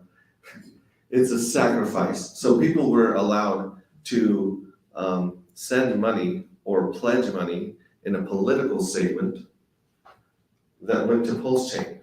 When Pulse Chain was getting started, we sacrificed or we sent coins to a place and we got points, like preference points in its place. And so when Pulse Chain comes out, it's gonna have all these tokens and coins, because it'll be a network, right? Can I say something real quick on that? Yeah. Don't worry. So, in traditional markets, you hear of a stock split. And you think of a stock split, so say Tesla splits and you have 100 shares and it's gonna split, well then you would have, if it's split and you have 200 shares, but each one would be worth half of the value. With what's going on with this, there's a brand new network that's coming. So the Ethereum network is still going to be there, and all of the tokens on top of the Ethereum network are still going to be there. When Pulse Chain comes, it's a brand new network, and it's just gonna take a photocopy of the ETH network, and all of the tokens that you have there, if you have 100 hex tokens on ETH, you will still keep those 100 hex tokens on ETH.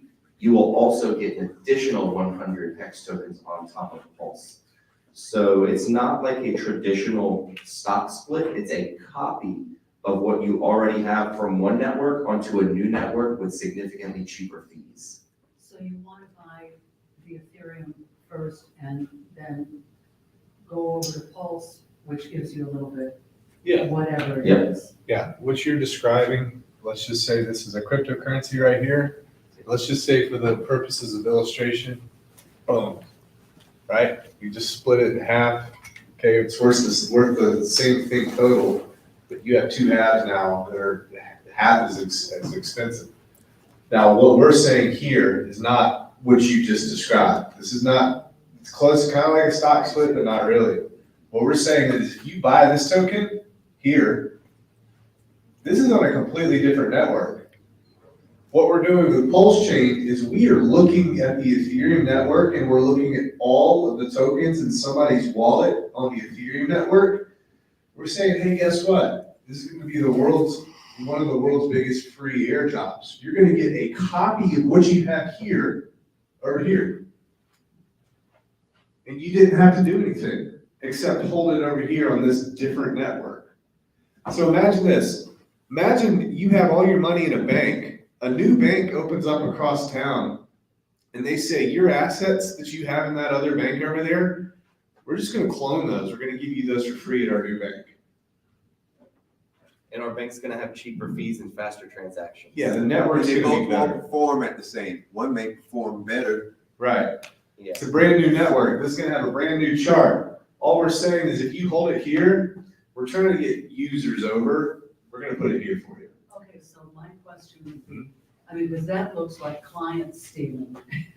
You know, someone who's run a business, I mean, that's what taking business somebody's is. client. They're hoping the license in theory will load. Yeah. Well, imagine a restaurant, right? Think about a restaurant that's overrun. It's offering a more superior product than your competition. There's no such thing as client stealing. Yeah, I believe the competition is probably better, but like he was I saying, believe in that. Yeah, If I offer a better product and service than someone else, I haven't stolen that client. I've just offered them a more superior product or service.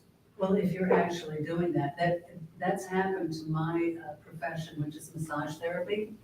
What the government has done is taken over education, dumbed it down, and cranked out a whole bunch of massage therapists who they're under trained. so they flooded the So market. they have not offered a better product. They have stolen clients, and they've stolen the whole industry and made it into a lower class thing. You know what I'm saying? It's not so I'm just saying that that's an example out of my own life. I'm not accusing you guys of doing that. I'm just saying that has been done and it's not good for markets. You see it right away. So, but one thing you gotta understand is that those people who are receiving that free stuff, they still have that value on the other chain. Still have that value. It's gonna be up to them whether or not they wanna come over to this booth and complete. But they still retain their value over here.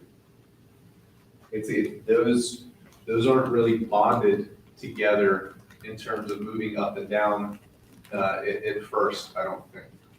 And to answer your question, The restaurant. if you have a restaurant that's absolutely overrun with customers, okay? If you open up a restaurant 1 mile away, the exact same restaurant, the same company opens up a restaurant 1 mile away, what's that gonna do to restaurant number one? It's gonna decrease the load, but it's gonna increase the surface area. Which means it's gonna decrease the load on one, it's gonna make the customer experience better on one because there's another option that is releasing the pressure from the boiler. You can go over here too. That's also what's gonna happen with this. One thing you don't know is Ethereum has a really, really big problem with fees. It's because so many users are using the network. What this can aim to do is if everybody's getting all the tokens that they have on Ethereum, now they can also go to Pulse Chain and do the same thing. And theoretically, that will lighten the load on Ethereum and make the user experience better on Ethereum too. We're thinking about cryptocurrencies scaling up, so we're providing more infrastructure to be able to house a higher demand. So that's how it's kind of working with this. What you said makes complete sense. And that is, that happens in the corporate world. People get their stuff sold. I think this is a little bit different here. Yeah, there are founders, there are software developers who have created tokens on Ethereum. And with the fees on Ethereum, it's prevented those tokens from being functional.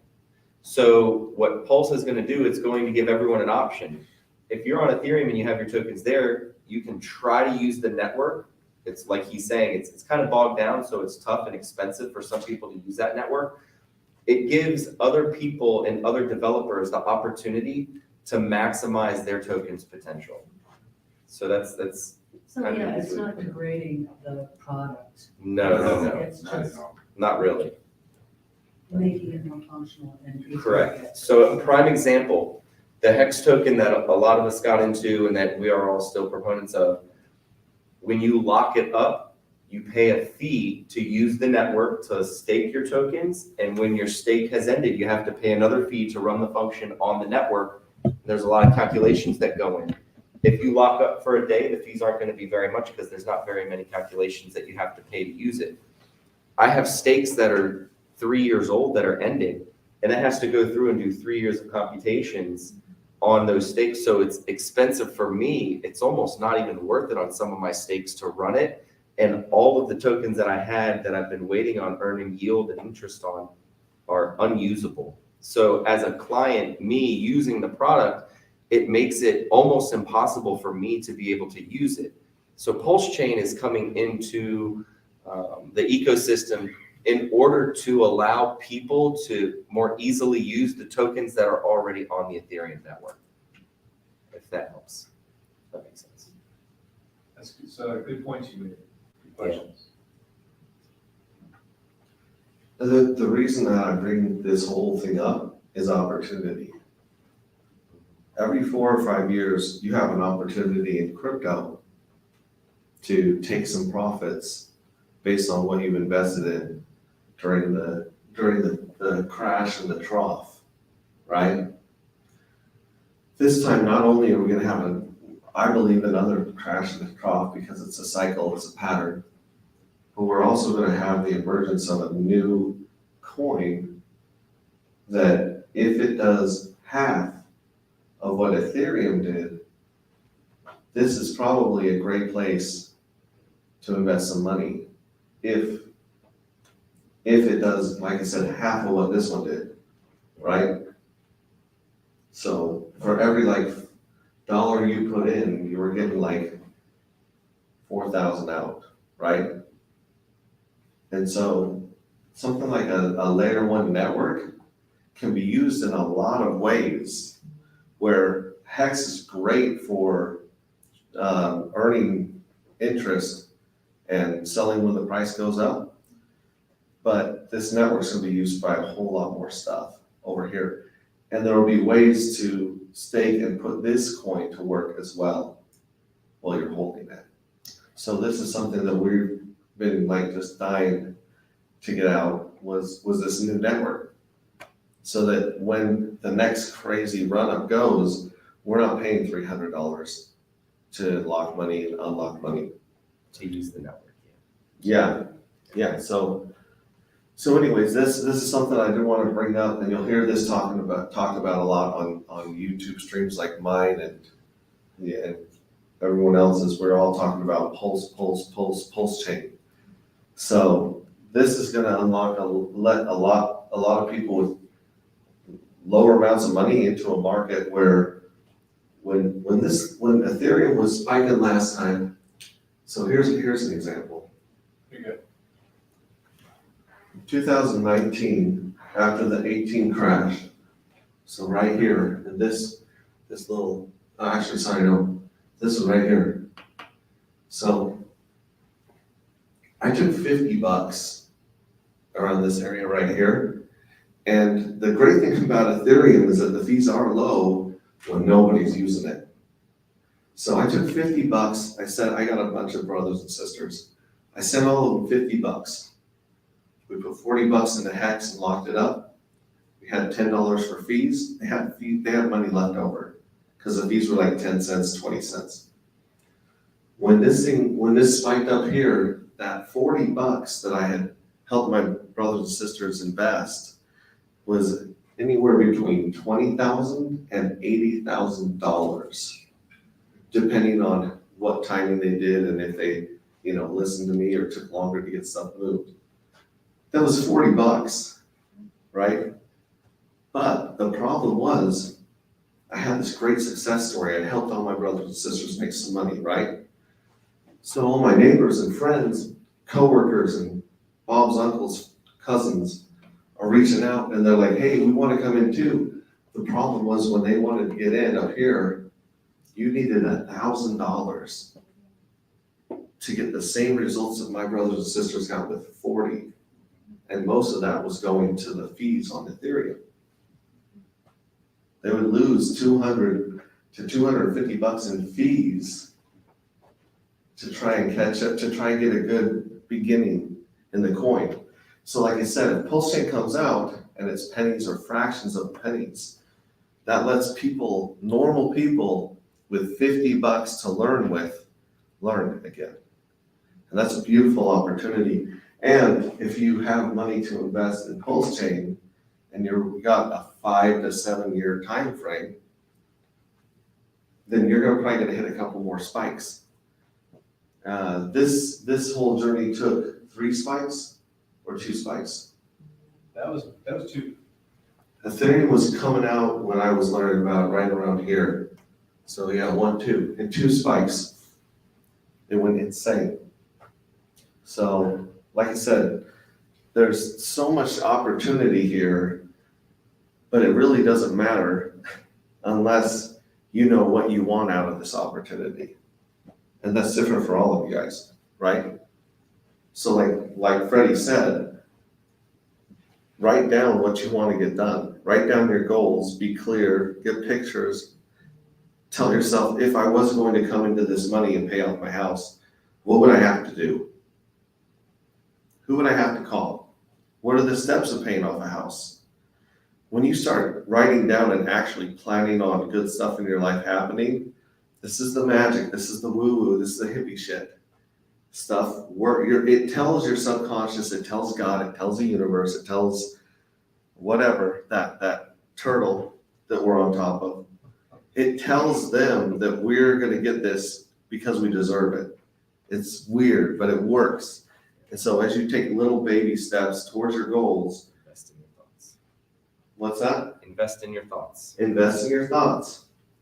You're gonna get a weird Twitter message from some dude named Crypto Bootcamp 1 on a day that you didn't have any guests.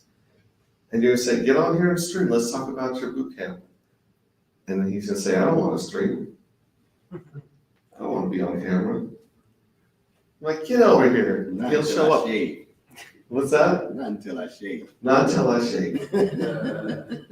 No, people will show up, friends will show up. And if you would have told me 8 years ago when I started doing this Bitcoin thing, that I would find something better than freedom, I wouldn't have believed you. But the community that I found is like family. They're better than anything I wanted. And I haven't found that anywhere else. So, Heaven's no good if you're there alone. that's right. That's true. Yeah, it's no fun if you're all alone. So, that being said, let's do some drawings. Let's give away all the stuff on the table. We'll just draw whatever you want. Come pick it out, take it. Because I was trying to assign stuff, but then I'm like, you sure it's don't even fit these people. Yeah. So come up and grab something, and we'll take a break. And then you want to do a panel after that? You guys ask anything. Yes, sir. I just have one question. I wanted to Yes, Eddie. ask you real quick. And that is, can you kind of walk through the process? Like you said, you had your brothers and sisters, you gave them $40 and you went up. Can you explain what that process is? Like Yes. when it spikes, how do you pull the money out? Yes. How do you get it so that you actually get it? Yes, I'm gonna draw it out for you guys right now. Okay, so everyone most people in here are using a bank, right, in the US. So you got your bank account right there. And then most people, you can either go to someone that has crypto, like a friend or a relative that you trust, and you can buy it from them. I mean, the government doesn't like this, but I don't really care what the government likes. You can also go through an exchange. A lot of people use Coinbase or Binance, they're the big ones, Binance, right? And when you use these guys right here, you're going to have to hook your bank account with them. You're gonna have to give them what they call KYC, which is know your customer. So you're gonna give them like your driver's license, and you're gonna give them a copy of your phone number and your address and all this stuff to hook it up. So it's a pain in the butt. It usually takes about a week or two. In fact, when I would go sit with people at their kitchen tables, I would spend 85% of my time stuck right here and only 10% doing the rest of it. So you go to this, you can either buy crypto from a friend or you can get it from an exchange, from your bank. And then you're gonna set up a wallet. The one we use mostly right now is called Metamask. And that is just an application on your phone or on your laptop that interacts with the crypto. So that one's called Metamask right here. That's a wallet. Something about MetaMask, when you go to your web browser to download MetaMask onto your computer, do not do a Google search for MetaMask. There are bad actors who buy ads on Google and they have fake MetaMask lookalike links, and you'll click on these links and they'll give you a seed phrase, which is your password to get in. You'll load all your crypto on there and then they'll wipe it out. So when you do this, make sure every single time, and this is something I tell all of my onboards, never do a Google search for it. Always type in the web address. It's metamask.io, metamask.io. Type that in very specifically and go directly to the website. If you type that in and a Google search thing comes up, be very careful because they pay for ads. Scammers pay for ads at the top of Google, and they put fake MetaMask websites up there, and you'll just unknowingly click on one and it'll look like it, and then you'll download it and they'll have all of your information. So that's one thing that I'm very direct about when I'm telling people how to get into crypto and how to set up their wallet. So sorry to interrupt, sir. And No, you're also, doing great. there's a fake Hex site out now. It's hex.finance.com. Don't Is use there? that. It looks just like hex.com. So, Yeah, hex.com makes it easy because it's that simple, hex.com. yeah. Right. So- There was a- Go ahead. on Coinbase, and I have one, I can't get into it. But I thought that there was okay, there's your account, and then there's a wallet. And you're supposed to take that out and put it in the cold wallet, Correct. right? Yep. And so isn't that a wallet? Yeah, yep. Most people don't have their cold wallets yet. Everyone here will tell you the same thing.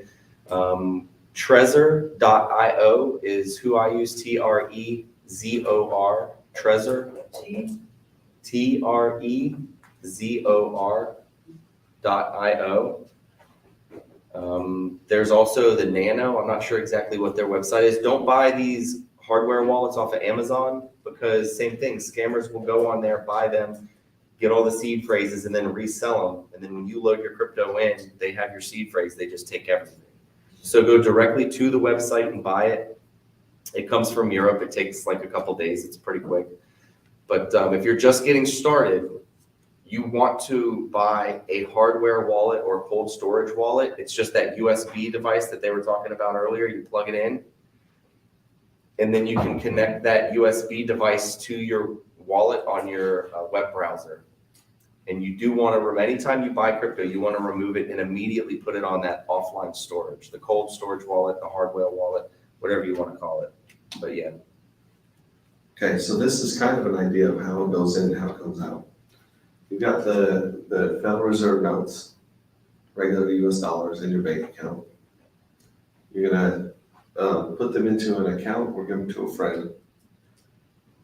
And they're going to change your USDC, your money, into a coin. Usually we use Ethereum or USDC because we have to have Ethereum for the fees right now. So you have to pay in Ethereum on the Ethereum network. But the USDC is nice because it holds its value fairly well, within a penny or two. And Ethereum is as volatile as Bitcoin, so it goes all over the place, right? So you'll take these coins and you'll send them from your exchange or from your friend. They'll send them to your Metamask wallet. Now, at the Metamask wallet, you'll connect that application with another website or another application called an exchange, all right? So like this one was, you guys were talking about ETHX.com or Uniswap. There's a bunch of exchanges that you connect your wallet to, and it's gonna change these tokens and coins into the hex token. So I walked them through this thing over the phone. And then once you get the hex showing up in your MetaMask wallet, you connect that to go.hex.com. Or there's other websites that'll do it too, but this is the main one. And this is where you lock up your hex. You wait the days that you agree to, and then you unlock the principal and the interest. Okay, so you unlock it, it comes out as regular hex tokens again, and those show up back in your MetaMask wallet. So, like I said, my brothers and sisters, we put 40 bucks in, we went through this process, we locked it. A lot of it's not unlocked for a long time, because I made them go long. But yeah, we did some long locks for them, but when it comes out, it's gonna show back up in their MetaMask wallet. So we'll take it to their MetaMask wallet, we'll probably exchange it for a coin like Ethereum or the dollar. We'll send that back to their exchange account. We'll change it back into dollars, and then we'll send it back to the bank. So it's identical going in and coming out. Or like I said, they might have, like me, I mean, I might have a bunch of cash and want those coins at that time because I want to invest in something or lock it back up. So they might just come to me and say, hey, I got like a bunch of coins. And then I'll say, oh, cool, I'll just buy it from them. So, yeah, Freddie? Do the lock Eddie? coin, yes, so do the lock coins show up in your MetaMask? They don't. Once you lock them up, you're basically using a smart contract and you're exchanging the liquid tokens for the T shares that we were talking about earlier. They measure your amount you put in and how long you lock it up, and they say, okay, this is how many money printers you get for that many days. And so the T shares will show up, the contract, the agreement will show up on this website and a bunch of others. You can connect your wallet, you can connect this app to another website, and it'll read it and say, oh yeah, this guy's got 1,000 coins locked up for a year, he's got 2,000 coins locked up for 3 years, so you can see it, and it'll also show you that interest that you're making every day. So when the money hits the bank, that is considered income minus your initial investment, is that correct? Yeah, in the US, anytime you change one coin for another, they consider that a taxable event, just like selling a stock. So at that point, when you take these hex tokens back, now when you get them back, you don't owe any taxes at all until you sell them or change them, according to law. So when you change them back into USDC or ETH, I say, you put 100 bucks in and now it's worth 2,000 bucks. Okay, well then you're gonna charge tax, short-term or long-term capital gain based on if it was over a year.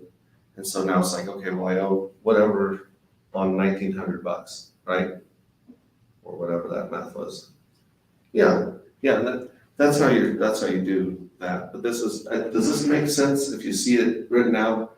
I mean, it's confusing as hell until you actually do it. Everything in crypto is confusing as hell until you do it. And even then, it's still confusing. But once you see it and feel it, it makes more sense. Who is the reporting agency then? Would the bank report that, or would the exchange? It's Well- your responsibility. It's your responsibility, but I know that Coinbase is a snitch. I know that Cash App is a snitch. Oh, meaning they will send you a tax form. And if the IRS ever asks them for anything, they will give them all the information they have on you. So Oh, I see. if you can go through a human being, it's probably better. If you decide not to pretty much report it, but you know, you just have to use different, or whatever, yeah, you probably get. Well, it's all when you cash out, that, you know, whether you're taking dividends or you're taking your principal, whatever it is, you're cashing out, and somebody's gonna have a record of that. So that's what I was asking, was the, you know, the Coinbase, Right. they'll send you a yearly Right. statement or what? You should practice that. And you shouldn't take legal or financial advice from me at all. Everyone does it, I do it. You should, because I mean, I'm just like My friends wanna buy them like Rex said, we've just been around a while and made a bunch of mistakes. And through failing forward, we can help take our 8-year journey and try to put it into a day or a week or a few hours that you guys can kind of catch up at your pace. And that's the whole point of today. It's the whole point of the education is, you know, I mean, if we can help enough people get over this learning curve, then the value of our community will go up and the value of the tokens that we use will go up as well. So that's like our little selfish part, but really, we just want a bigger party. We want a bigger community. And I think that we're so grateful for Richard Hart and the people that took time to help us. We feel an obligation to pay it forward. And that's the only thing that I ask anyone. I say, if I'm gonna spend time working with you, I just want you to promise me that when you get the hang of this, you'll help other people when they're figuring it out. That's all I want. Is for people to, you know, each one, teach one, reach one, right? Can I show something up here on the screen? Please. Can we do that? Yeah, This you can just put that, board in there. And while they're doing that, I'm gonna draw some names and have some people come pick out some shirts, stickers. We even have, okay, so we got these are hex coasters, you know? Cause, my wife wants me to use a coaster in the studio. So she bought me these and I never use them. So she watches this, she's gonna find out I'm gonna get it. So don't tell my wife. Does that take a minute to turn? Alright, so let me plug it in here. It's probably gonna be the band that was here earlier. That's how I'm gonna draw the next 4 names. So we got Mayo. Mayo, get up here, grab some stickers, a t-shirt, hoodie, or the coasters, depending on what your wife is like. Alright, so we got Mayo, we got, I'm just gonna go this one right here, Calvin Nelson. Is Calvin Nelson in here? Calvin Nelson. Is that the DJ? Yeah, Calvin Nelson has the recipient of the prize. Alright, yeah, paging Calvin Nelson. You were always the winner. They're all extra large.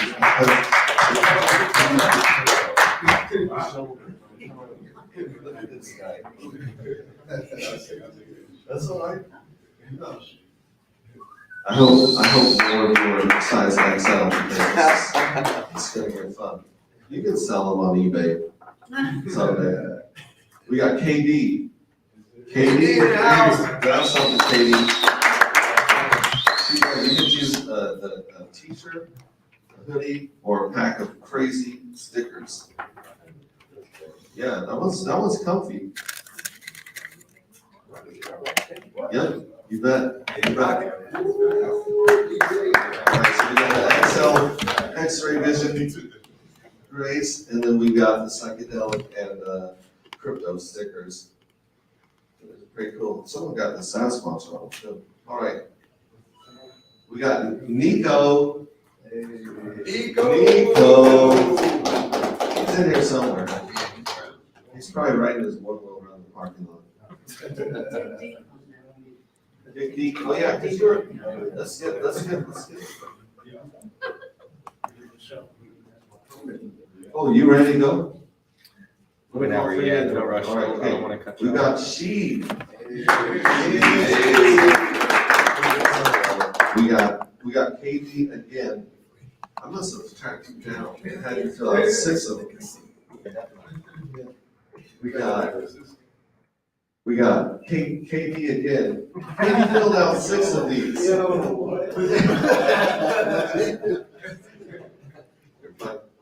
My kids were writing your mom last time I did this. They're so funny.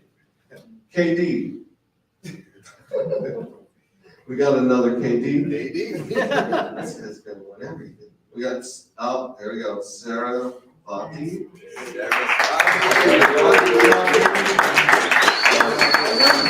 We got David. Over here, grab a We got, Tanya, Anderson. Oh, Is that part of the band? no, Okay. she was drinking that drink right there. Well, if you guys see her, let her know. She got stickers. Yeah, that's gonna be good. And they got Earl. A word on your shoe. Earl. I need that clout. We got, Aaron number 3. Which one is Aaron number 3? Do you want a t-shirt? Want some stickers? You know what? I am connected to the source, so I'll let someone else have that. Okay, we got Barbara. Barbara? That's my mom. That's my mom.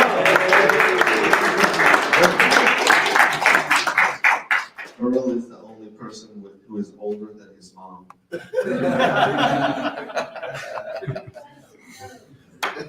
And we got Black Mayo. We got another KD. We got Rashid again. Yeah. I kept chasing you guys down. Every time I saw someone, I was like, you're welcome very much. Thank you. Oh, we got Carrie Long. Carrie Long, is that one of the? Yeah, Carrie Long performed. I'll get his t-shirt. Carrie Long, yep. We got Deep Spate. Did you get to go in there and have some more stuff? I'm good. We got Letitia Williams.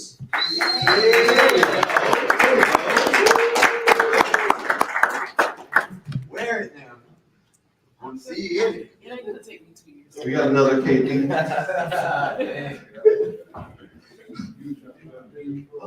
We got Green, no, this is Gracie Lou. Gracie Lou won. Oh, crazy dude. That's all right, that's all right. It's okay. We'll go to the kid roof and give it to her. We got, Victor Lou, her dad. He's going to. All right, and then Nick T. That's the second Nick T. Okay. Let's see if we got anyone else here. Edward Harris. He's reporting to the principal's office. Everybody wins at crypto. Another man. That's good.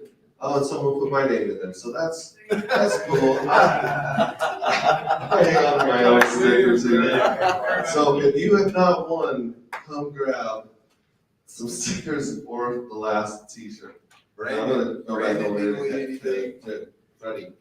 I used to have red hair, and redheads don't win shit. So I wanted to walk through starting a wallet, and then this will be the last thing. Everyone's There you been really patient today, listening to us gab and stuff. But this is one of the most important things when you're getting into crypto. And what is a wallet? A wallet, like we were talking about earlier, holds all of your crypto. Now the wallet doesn't actually hold crypto. Your crypto stays on the blockchain. Your wallet gives you access to your crypto on the blockchain. Does that make sense? So I'm going to walk you through this. We're going to go to Metamask, metamask.io. Type it in specifically. Go directly to the website. Like I said, there are scam sites. They will try to scam you. They will give you a seed phrase, which is your private key, and then use it once you load crypto on there. So you come to metamask.io, you come right here, you click download. You choose whatever you're using. We're using Chrome, so we're going to install.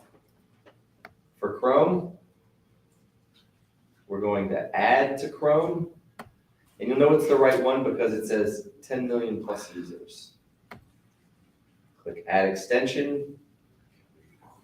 This is basic stuff you'll go to when you go to the website and just trying to get it loaded. It'll take a second to load. Okay.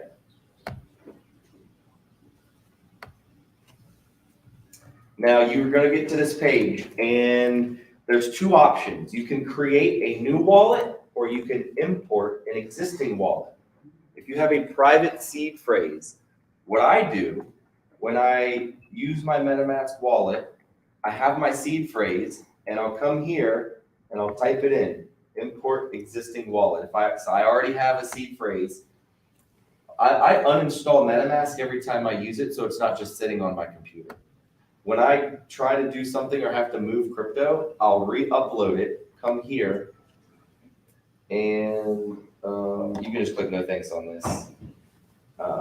It gives you an option to load your seed phrase in here, right? So that's one option. If you already have your seed phrase and you remove MetaMask from your computer after every transaction because you just don't want it sitting on there, people could try to hack into it, whatever.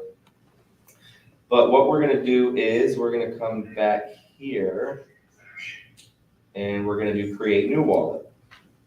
We're gonna create a new wallet. You can click either one, it doesn't matter. And then you're gonna create a password. Now, if you're going to keep MetaMask on your computer, you want to remember this password, but this password isn't the end all be all. If you ever forget your password, you can just reload your seed phrase into MetaMask and you can create a new password. Okay, so let's just say hex.com is our password. .com, I understand. And create a new wallet.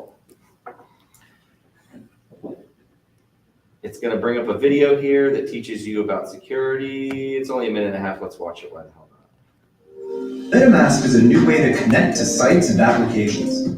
On traditional websites, a central database or bank is responsible for controlling and recovering your accounts. But on Metamask, all of the power belongs to the holder of a master key. Whoever holds the key controls the accounts. Your secret recovery phrase is your master key. It's a series of 12 words that are generated when you first set up MetaMask, which allow you to recover your wallet and funds if you ever lose access. It's important that you secure your wallet by keeping your secret recovery phrase very safe and very secret. If anyone gets access to it, they will have the master key to your wallet and can freely access and take all of your funds. To secure your MetaMask wallet, you'll want to safely save your secret recovery phrase. You can write it down, hide it somewhere, put it in a safe deposit box, or use a secure password manager. Some users even engrave their phrase onto a metal plate. Nobody, not even the team at Metamask, can help you recover your wallet if you lose your secret recovery phrase. If you haven't written down your secret recovery phrase and stored it somewhere safe, do it now. We'll wait. And remember, never share your secret recovery phrase with anyone, not even us. If anyone ever asks you for it, they're trying to scam you. That's it. Now you know what a secret recovery phrase is and how to keep your wallet safe and secure. So a couple things to take from that video. There's no such thing as customer service in crypto. You are in charge of everything. You are solely responsible for everything. Never, ever, ever, ever, ever give your seed phrase to anyone for any reason. Ever. Don't send it in an email. You do not text it to yourself. You never take a picture of it, save it in your phone. Never save it digitally. Only write it down on Amazon. I'll pull them up real quick. These things are pretty cool. They are little metal plates that you can buy on Amazon, and you can hammer your seed phrase into this metal plate. They have a burn temperature of higher than 4,000 degrees, 3,000 or 4,000 degrees. So if your home ever catches on fire, if you have your seed phrase written on a piece of paper, it's going to burn, obviously. If you have it on one of these plates, it won't. But you can get these for $25 on Amazon. Seed phrase. What about getting tatted on the bottom of your foot? Someone will cut your foot off. I'm telling you, man, it's crazy stuff. So you can get these things here. They're just metal. Scratch on too. Yep. That here's the press kit where it takes time. You gotta go through each individual letter and hit it with a hammer and knock it in, but it's one of the safest and most secure ways of maintaining your seed phrase without worrying about it burning up or storing it digitally on your computer. There was someone in our community who saved his seed phrase in his email or a Google OneDrive, and he was hacked for $180 million. Was it, right? Yeah. He lost $180 million in one hack because someone SIM swapped him. They called his cell phone provider, said that it was him. They sent that person a new SIM card. They used that SIM card to access his OneDrive, and he had saved his seed phrase in his OneDrive. Now, he had a lot of crypto in there. They didn't get all of it, but they got about $180 million out of him. And he was an IT guy. Say what? He was an IT guy. IT as well. Yeah, he's an IT guy. He was a gentleman in his 80s. He was an older guy. Got into X early, and he was an IT guy. Like, he should have known better, right? So you never, ever, ever, ever, ever, I cannot stress that enough for people who are just getting into crypto. You can never, don't take a picture of it. Don't send it to yourself in an email or a text, ever. Write it down. Go on Amazon, order one of these kits right here. You don't even need that one. Look at this one. This one here is $11. And then you can buy the stamps. It comes through. You can get this done for cheap, $30, all said and done, with one of these metal wallets. But anyway. Is that just for, so if your house burns down? Correct. You got a metal thing. Sure. that didn't- Yeah. okay.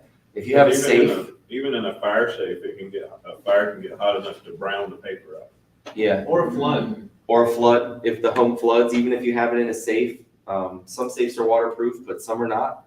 If you have your seed phrase in a safe, God forbid a flood comes through and it ruins the paper and you can't read it. The point that we're trying to drive across right here is that this next page that we're going to go to is very, very important. Let's see here, secure my wallet. So you're going to go to the next page, and it's going to bring this up. Write down your secret recovery phrase. Write down this 12-word secret recovery phrase and save it in a place that you trust and only you can access. Right? They say here, save in a password manager. I wouldn't even suggest that. Even a safety deposit box, I wouldn't suggest that. The government can come in anytime they want and have access to that safety deposit box. You want to put this somewhere that only you know about and maybe one other person that you trust, a parent, a spouse, someone, right? The new Trezor, let me pull this up, Trezor.io. This is your offline cold storage hardware wallet, whatever you want to call it. It's a USB you plug into your computer to access your crypto on the blockchain. The new Trezors are amazing. They come with 7 different seed phrases, and you can set it up. You need 3 to access the crypto that's on there. You need 4 of the seed phrases, and they have 24-word seed phrases. So they give you 7 seed phrases with 24 words on each one. So you can take one of those and give it to your mom or dad. You can take one of those and give it to your friend.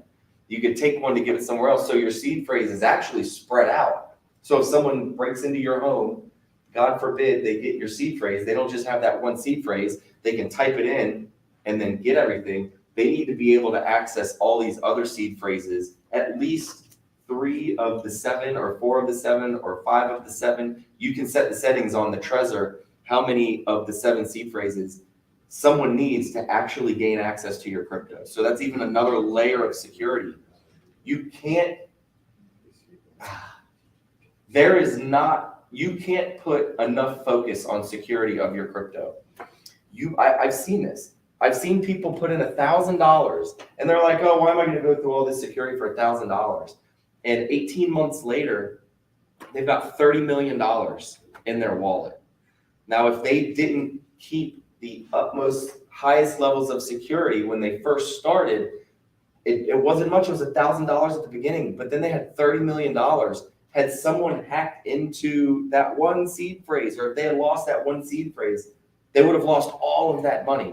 Another thing I want to touch base on here is spread it out, and you can start multiple wallets, right? So let's go through and let's do this one. It tells you here, make sure no one is watching your screen. Now, clearly, this is just an example, so we'll never use the seed phrase ever, but it'll give you an idea of what it is and how to get right. Everyone do it. So you click on it right here, reveal secret phrase, and it gives you 12 words. Infant, machine, pave, ring, wall, obey, spring, scorpion, verify, duck, truth, dose. You write down those 12 words. I'm not gonna write them down, I'm gonna take a picture because no one's ever gonna use the seed phrase. It's just gonna be a test one. Because it's gonna ask us to put them in on the next page. The only reason I'm taking a picture is because no one will ever use this wallet, and it's just an example. So once you have those all written down, And even give you a copy of it. click next. Ooh, okay, cool. So this is different. I haven't seen this one.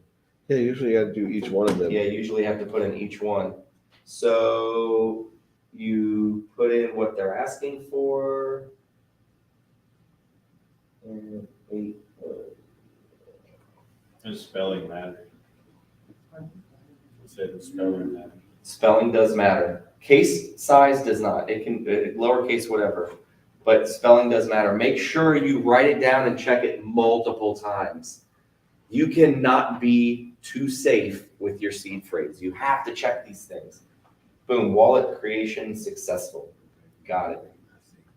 Next, done. So this is your Ethereum wallet.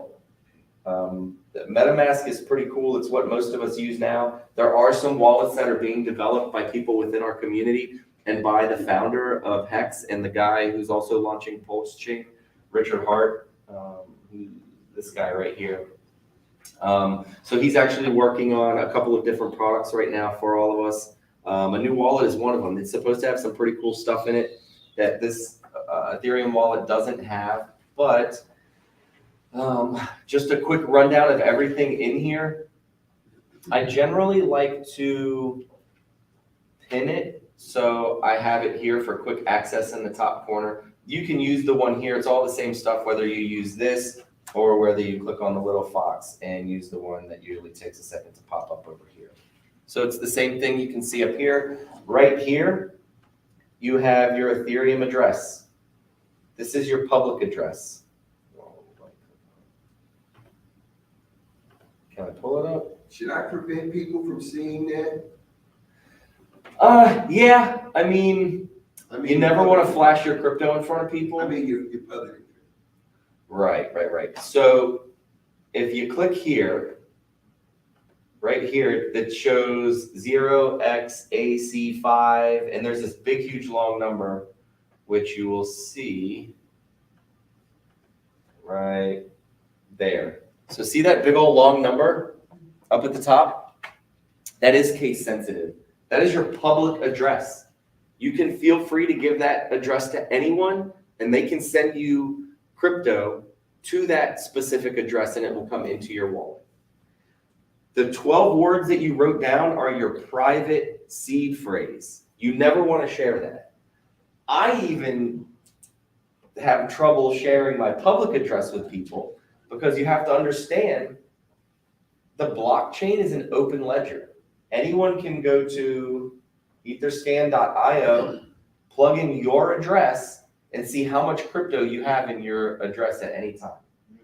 So You might want to show them real quick how to create a new one and share that one. Yep, absolutely. Because so if you don't want people looking at how much of which coins you have in your wallet, it's very, very easy to just create another one that's under the same 12 words. Yep. And give them that one. So right here, we have our main page under the wallet.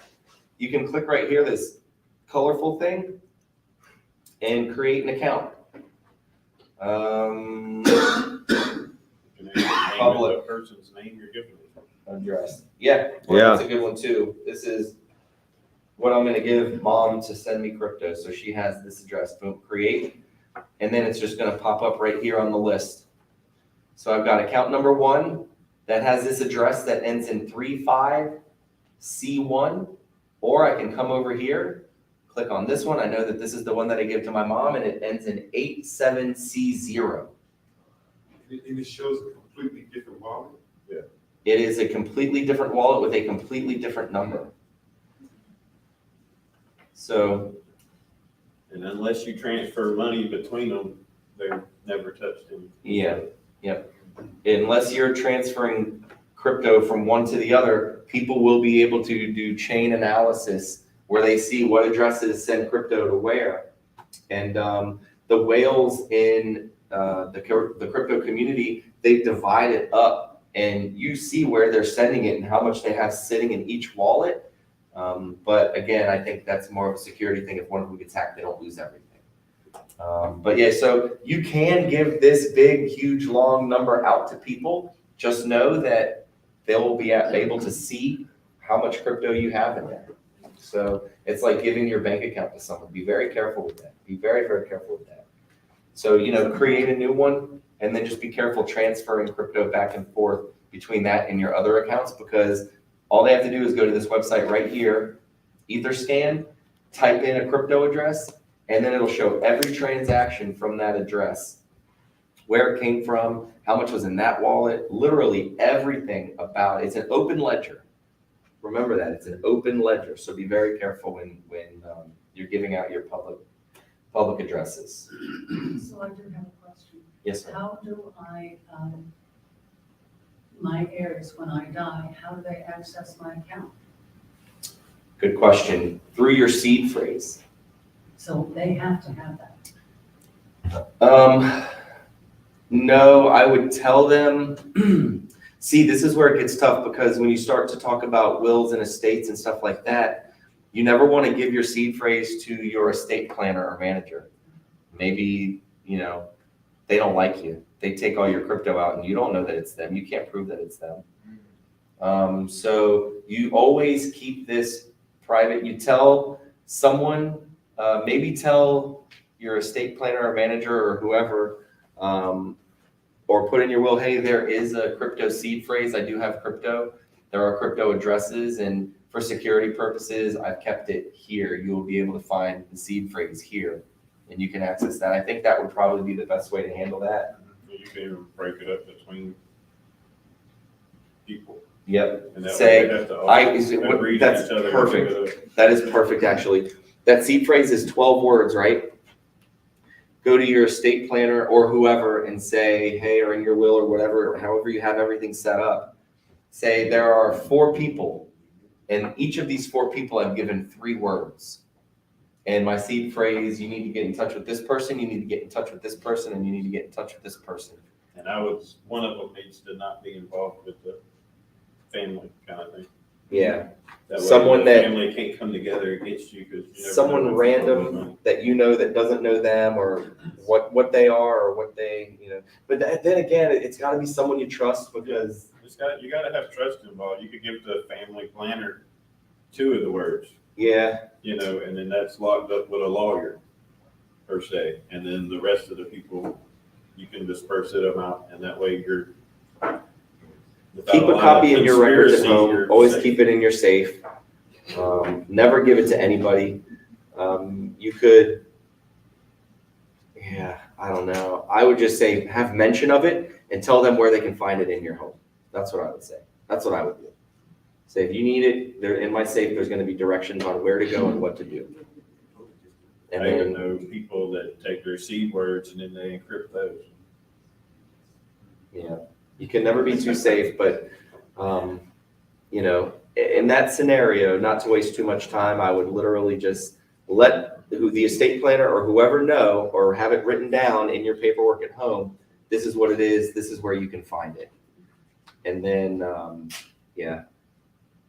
that should be the easiest way, I would think. But yeah, just be careful. So you have your seed phrase, those 12 words you never show to anybody. You never type them into anything. You never do any of that stuff. And then your public address you can share, which is this address right here. You can send crypto. All you do is type in somebody's address, boom, and then type in how much you want to send back and forth. Right now it shows the fee's about 50 cents to send crypto to somebody on the Ethereum network. This is what we were talking about earlier. The fees to use the network, right now it's about 52 cents, 58 cents. There are stakes that people in our community right now, in the last bull market when crypto was super expensive a year ago, that we were paying $1,000 to end some of our stakes, like the fees just to use the network. So when we talk about the importance of Pulse Chain coming out and lowering the fees and making it usable for people to be able to even use the products on the blockchain, that's super important. Look, it's going up right now, 64 cents. The network, it fluctuates with the network. The more people that are using it, the higher it goes. But that's pretty much it. Those are the key points I wanted to touch on. This is the wallet. Never, ever, ever type in your seed phrase anywhere other than MetaMask.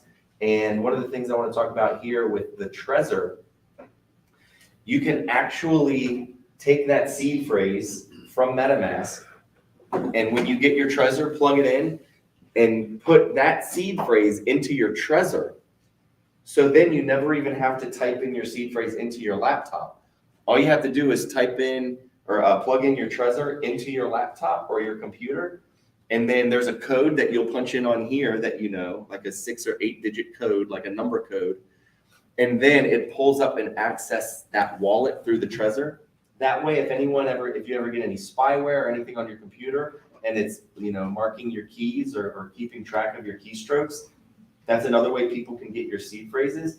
So if you want the highest levels of security is you get an offline storage wallet, you enter in your seed phrase, you type it in on the screen right there into the hardware wallet, and then you just plug that directly into your computer. You come up here to MetaMask. It's so simple, guys. Connect hardware wallet. You pick which one you got. You click continue. You plug it in, and then it connects it. It says connect on here. You click yes, and then it's literally that simple. That is the best way to do it. I would advise everybody, if you're getting into, or if you have or haven't yet, get a hardware wallet. Get a Trezor. It's what I use. In my opinion, it's the best one. But that is the best way to do it. So then you're not typing your seed phrase into your computer. God forbid you download a PDF or a music file or a movie or something stupid, right? And then next thing you know, all your crypto's gone. I know people who that's happened to. Any questions about the wallet? One thing I want to do here real quick too, I know everyone's probably ready to go. Go.hex.com. So this is, you've heard a lot of us talking about Hex today. This is the front end. It interacts with the smart contract, so I can buy my Hex, and then I can just go to this website, and up here in the top right-hand corner, I can connect my wallet. Yep, next, and connect. And then now, any crypto that I have in that MetaMask wallet, I'm able to use here. Say I have 5,555 Hex, and I want to lock it up for 5,555 days. I just hit this stake button, boom, boom, boom. It'll take it out of my wallet, lock it into the smart contract, and I don't have to do anything. All I have to do is connect my wallet to this website here. Another very important topic, never connect your wallet to a website that you don't 100% completely trust. So let's do Uniswap. Is it IO or org? Uniswap.org. This is an exchange, a trustless exchange. This is decentralized finance. I can launch this, and if I say I had some Ethereum in my wallet, I could come here, connect my MetaMask, and then I could trade whatever crypto I have for other cryptos. So if I had Ethereum or USDC, we were talking about stable coins earlier. USDC, one USDC is worth $1. So If I had, $50, I could come over here in my wallet and then say, oh, I want to trade that for Hex. Type it in, I load Hex into here, and then I can trade my dollars for crypto directly through this website. It's all decentralized. There's not one person or one company that owns it and handles all of that. This is what DeFi is. We were talking earlier about centralized finance with the big exchanges, Coinbase and Binance. As soon as you get that crypto, you want to remove it and put it onto your Metamask, or even better, your Trezor. And then you can connect your Trezor to these exchanges and swap out your tokens right here through this exchange. That's something that if you guys, once you start getting in the process, you go home, you get your wallet set up, you can contact us and we will help walk you through these types of things. It's a lot to take in one day. You're not going to remember everything, but these are the key points that we needed to hit. This morning was just a basic run through of what blockchain is and how it works. But this is the very first step. So, you've been talking about, or I've been trying to get you on it for a little bit. This is the first thing you need to do, is to get a wallet that you can have to access your crypto. Remember, the crypto is not stored on that wallet. If I lose my Trezor, that's okay. I don't care. I could lose that little hunk of junk USB because I can just buy another one and then put my seed phrase right into that brand new one. No one will be able to access anything that I have on there without the passphrases and codes that I've put in as like security measures on that. So that's good to go. The hardware wallet and any crypto wallet doesn't actually hold your crypto. It allows you to access your crypto on the blockchain. It gives you access to your specific crypto that's already there being held by those addresses on the blockchain. Right. Does that make sense? Show them the connect Trezor to MetaMask. Yep. So with that, I just tried to do that and I didn't have it, so it wouldn't let me. Here we go. So to connect your Trezor, once you're logged into your MetaMask, you plug your Trezor into your USB, and then you click on the little colorful thing here and then say connect hardware wallet. And it's going to bring you here. You click on whichever one you get, the Ledger, the Trezor, the Lattice, or whatever. You click Trezor and then click continue. And then this is, if your Trezor was plugged in, you just click there and it'll have your Trezor right here. And then you just click on it. It'll say my Trezor or whatever you name your Trezor when you first start it up. And then once you do that, it'll list all of your addresses on that Trezor right here. So it's so slow. It will list all of the additional addresses right here. So it'll say account 1. The account 1 is your MetaMask. The mom is your MetaMask, and then it'll say Trezor 1, Trezor 2, Trezor 3, Trezor 4, and it'll have a list of all of your wallet addresses on the Trezor. And then you can just click on one of those, the Trezor wallets, and then buy, send, swap, whatever you need to do, interact with these smart contracts, the decentralized exchanges and stuff like that. Does that make sense? Oh, yeah. Okay. This is basic stuff, but it's very, very, very important. Like I can't stress enough your seed phrases, how fast you gotta keep them things. What's up? VPN. Oh, VPN, yeah. So another thing, another layer and level of security is your VPN.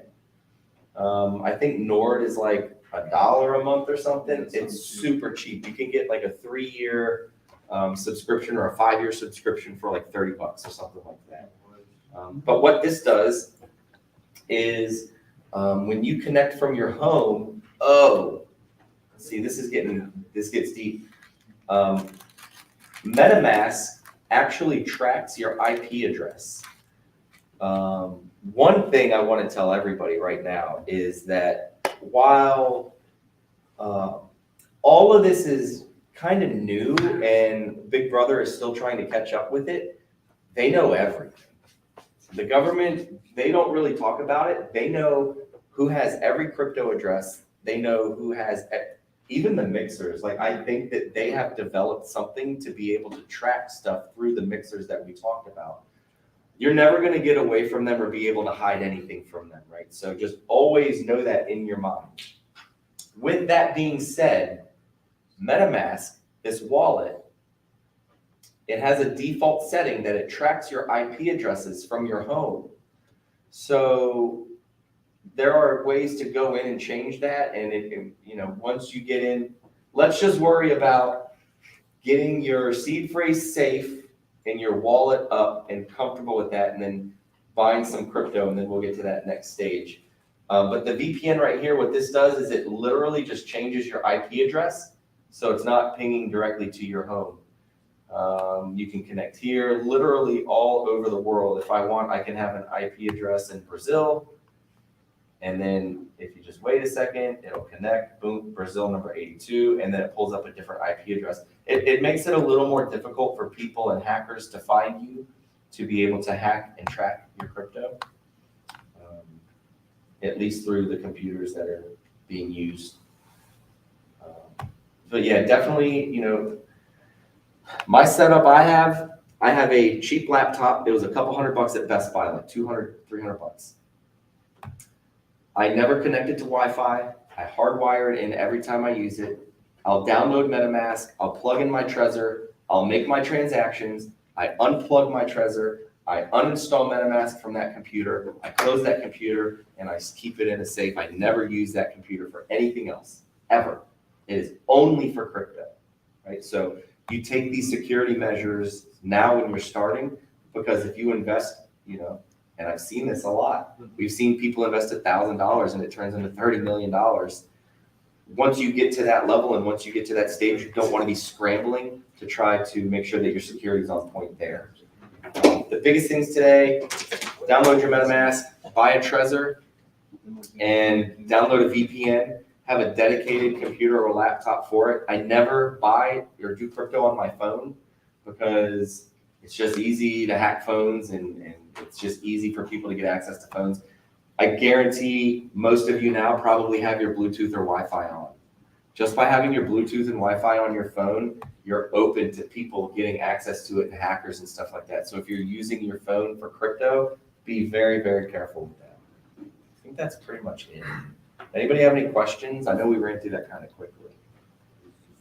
No, pretty easy, pretty simple. Yeah, but that's one of the most important parts of getting started into crypto, and it can be very intimidating. But that's why you have the community. You can always ask for help, and everyone will always do what they can to help you guys.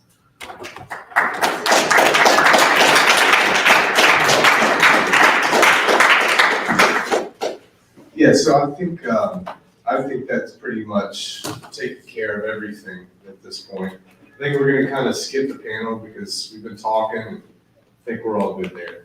So I just wanted to say thank you to everybody who showed up here. What's the phrase, many are called, few are chosen? Yeah. Well, you guys just put yourself in an opportunity, a huge opportunity here to be successful. You learned quite a bit, and now you have access to the network and the community, so thank you.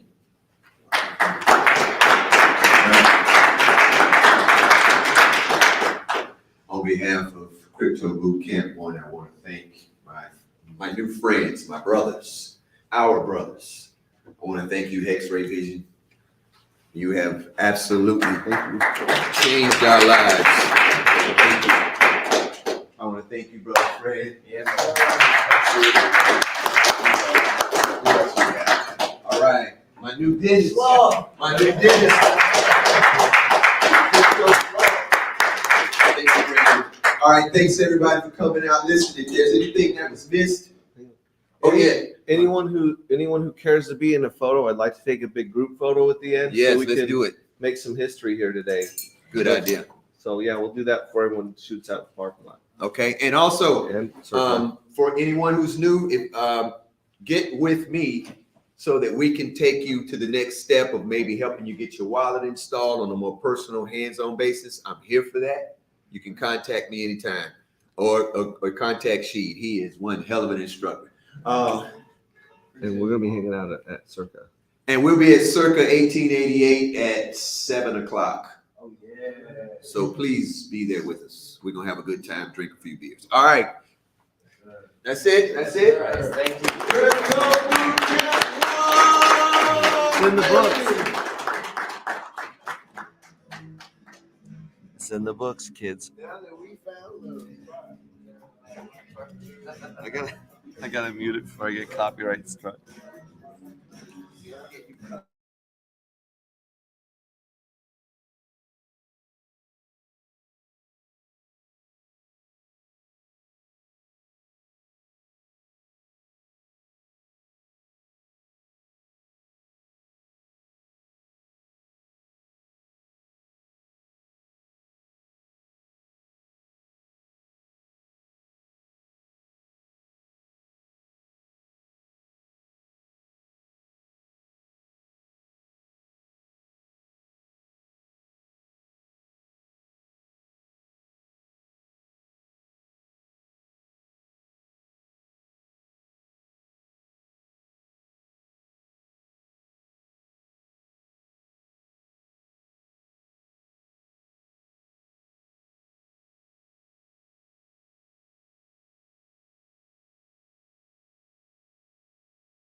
Okay, I'm gonna make this short so that it doesn't copyright strike me on the music the DJ is playing. But thanks for joining us on this first ever crypto boot camp. Number one, it's in the books, kids.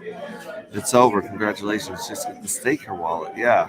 Yeah. I mean, we are all working on trying to make this as simple as possible to help people. That's what this whole process is. We're learning as much about teaching as they're learning about blockchain. I love it. Just make the bus, just make the buys, and eventually the number goes up. Team win. What's up? It's good to see you guys. So, like I said, thank you for being here. Honored. This was great.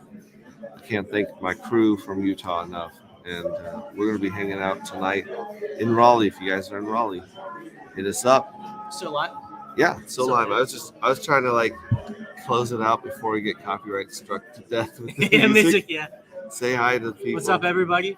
Back Yeah. on Hexray Vision stream. Dude, badass. People are loving this, man. And like I said, Earl here, if you guys want to support him in his efforts to grow this in the Raleigh area, this is his Ethereum address right here where you can support him. Any money he makes above cost, he's donating to. It will be for the UCSF Kidney Project. The Kidney Project. For a bioartificial kidney that is in testing. Yeah, so he's not in it for to make them dollar bills. We're all part of this revolution. So support him if you have the means. Tell these students that their degree will likely make them less than if they invested in crypto. Yeah, hey guys, thank you very much. We'll be out. Like I said, we're gonna try to stream from maybe the meetup tonight. And other than that, you guys have an awesome time. Love you, Visionaires. Out.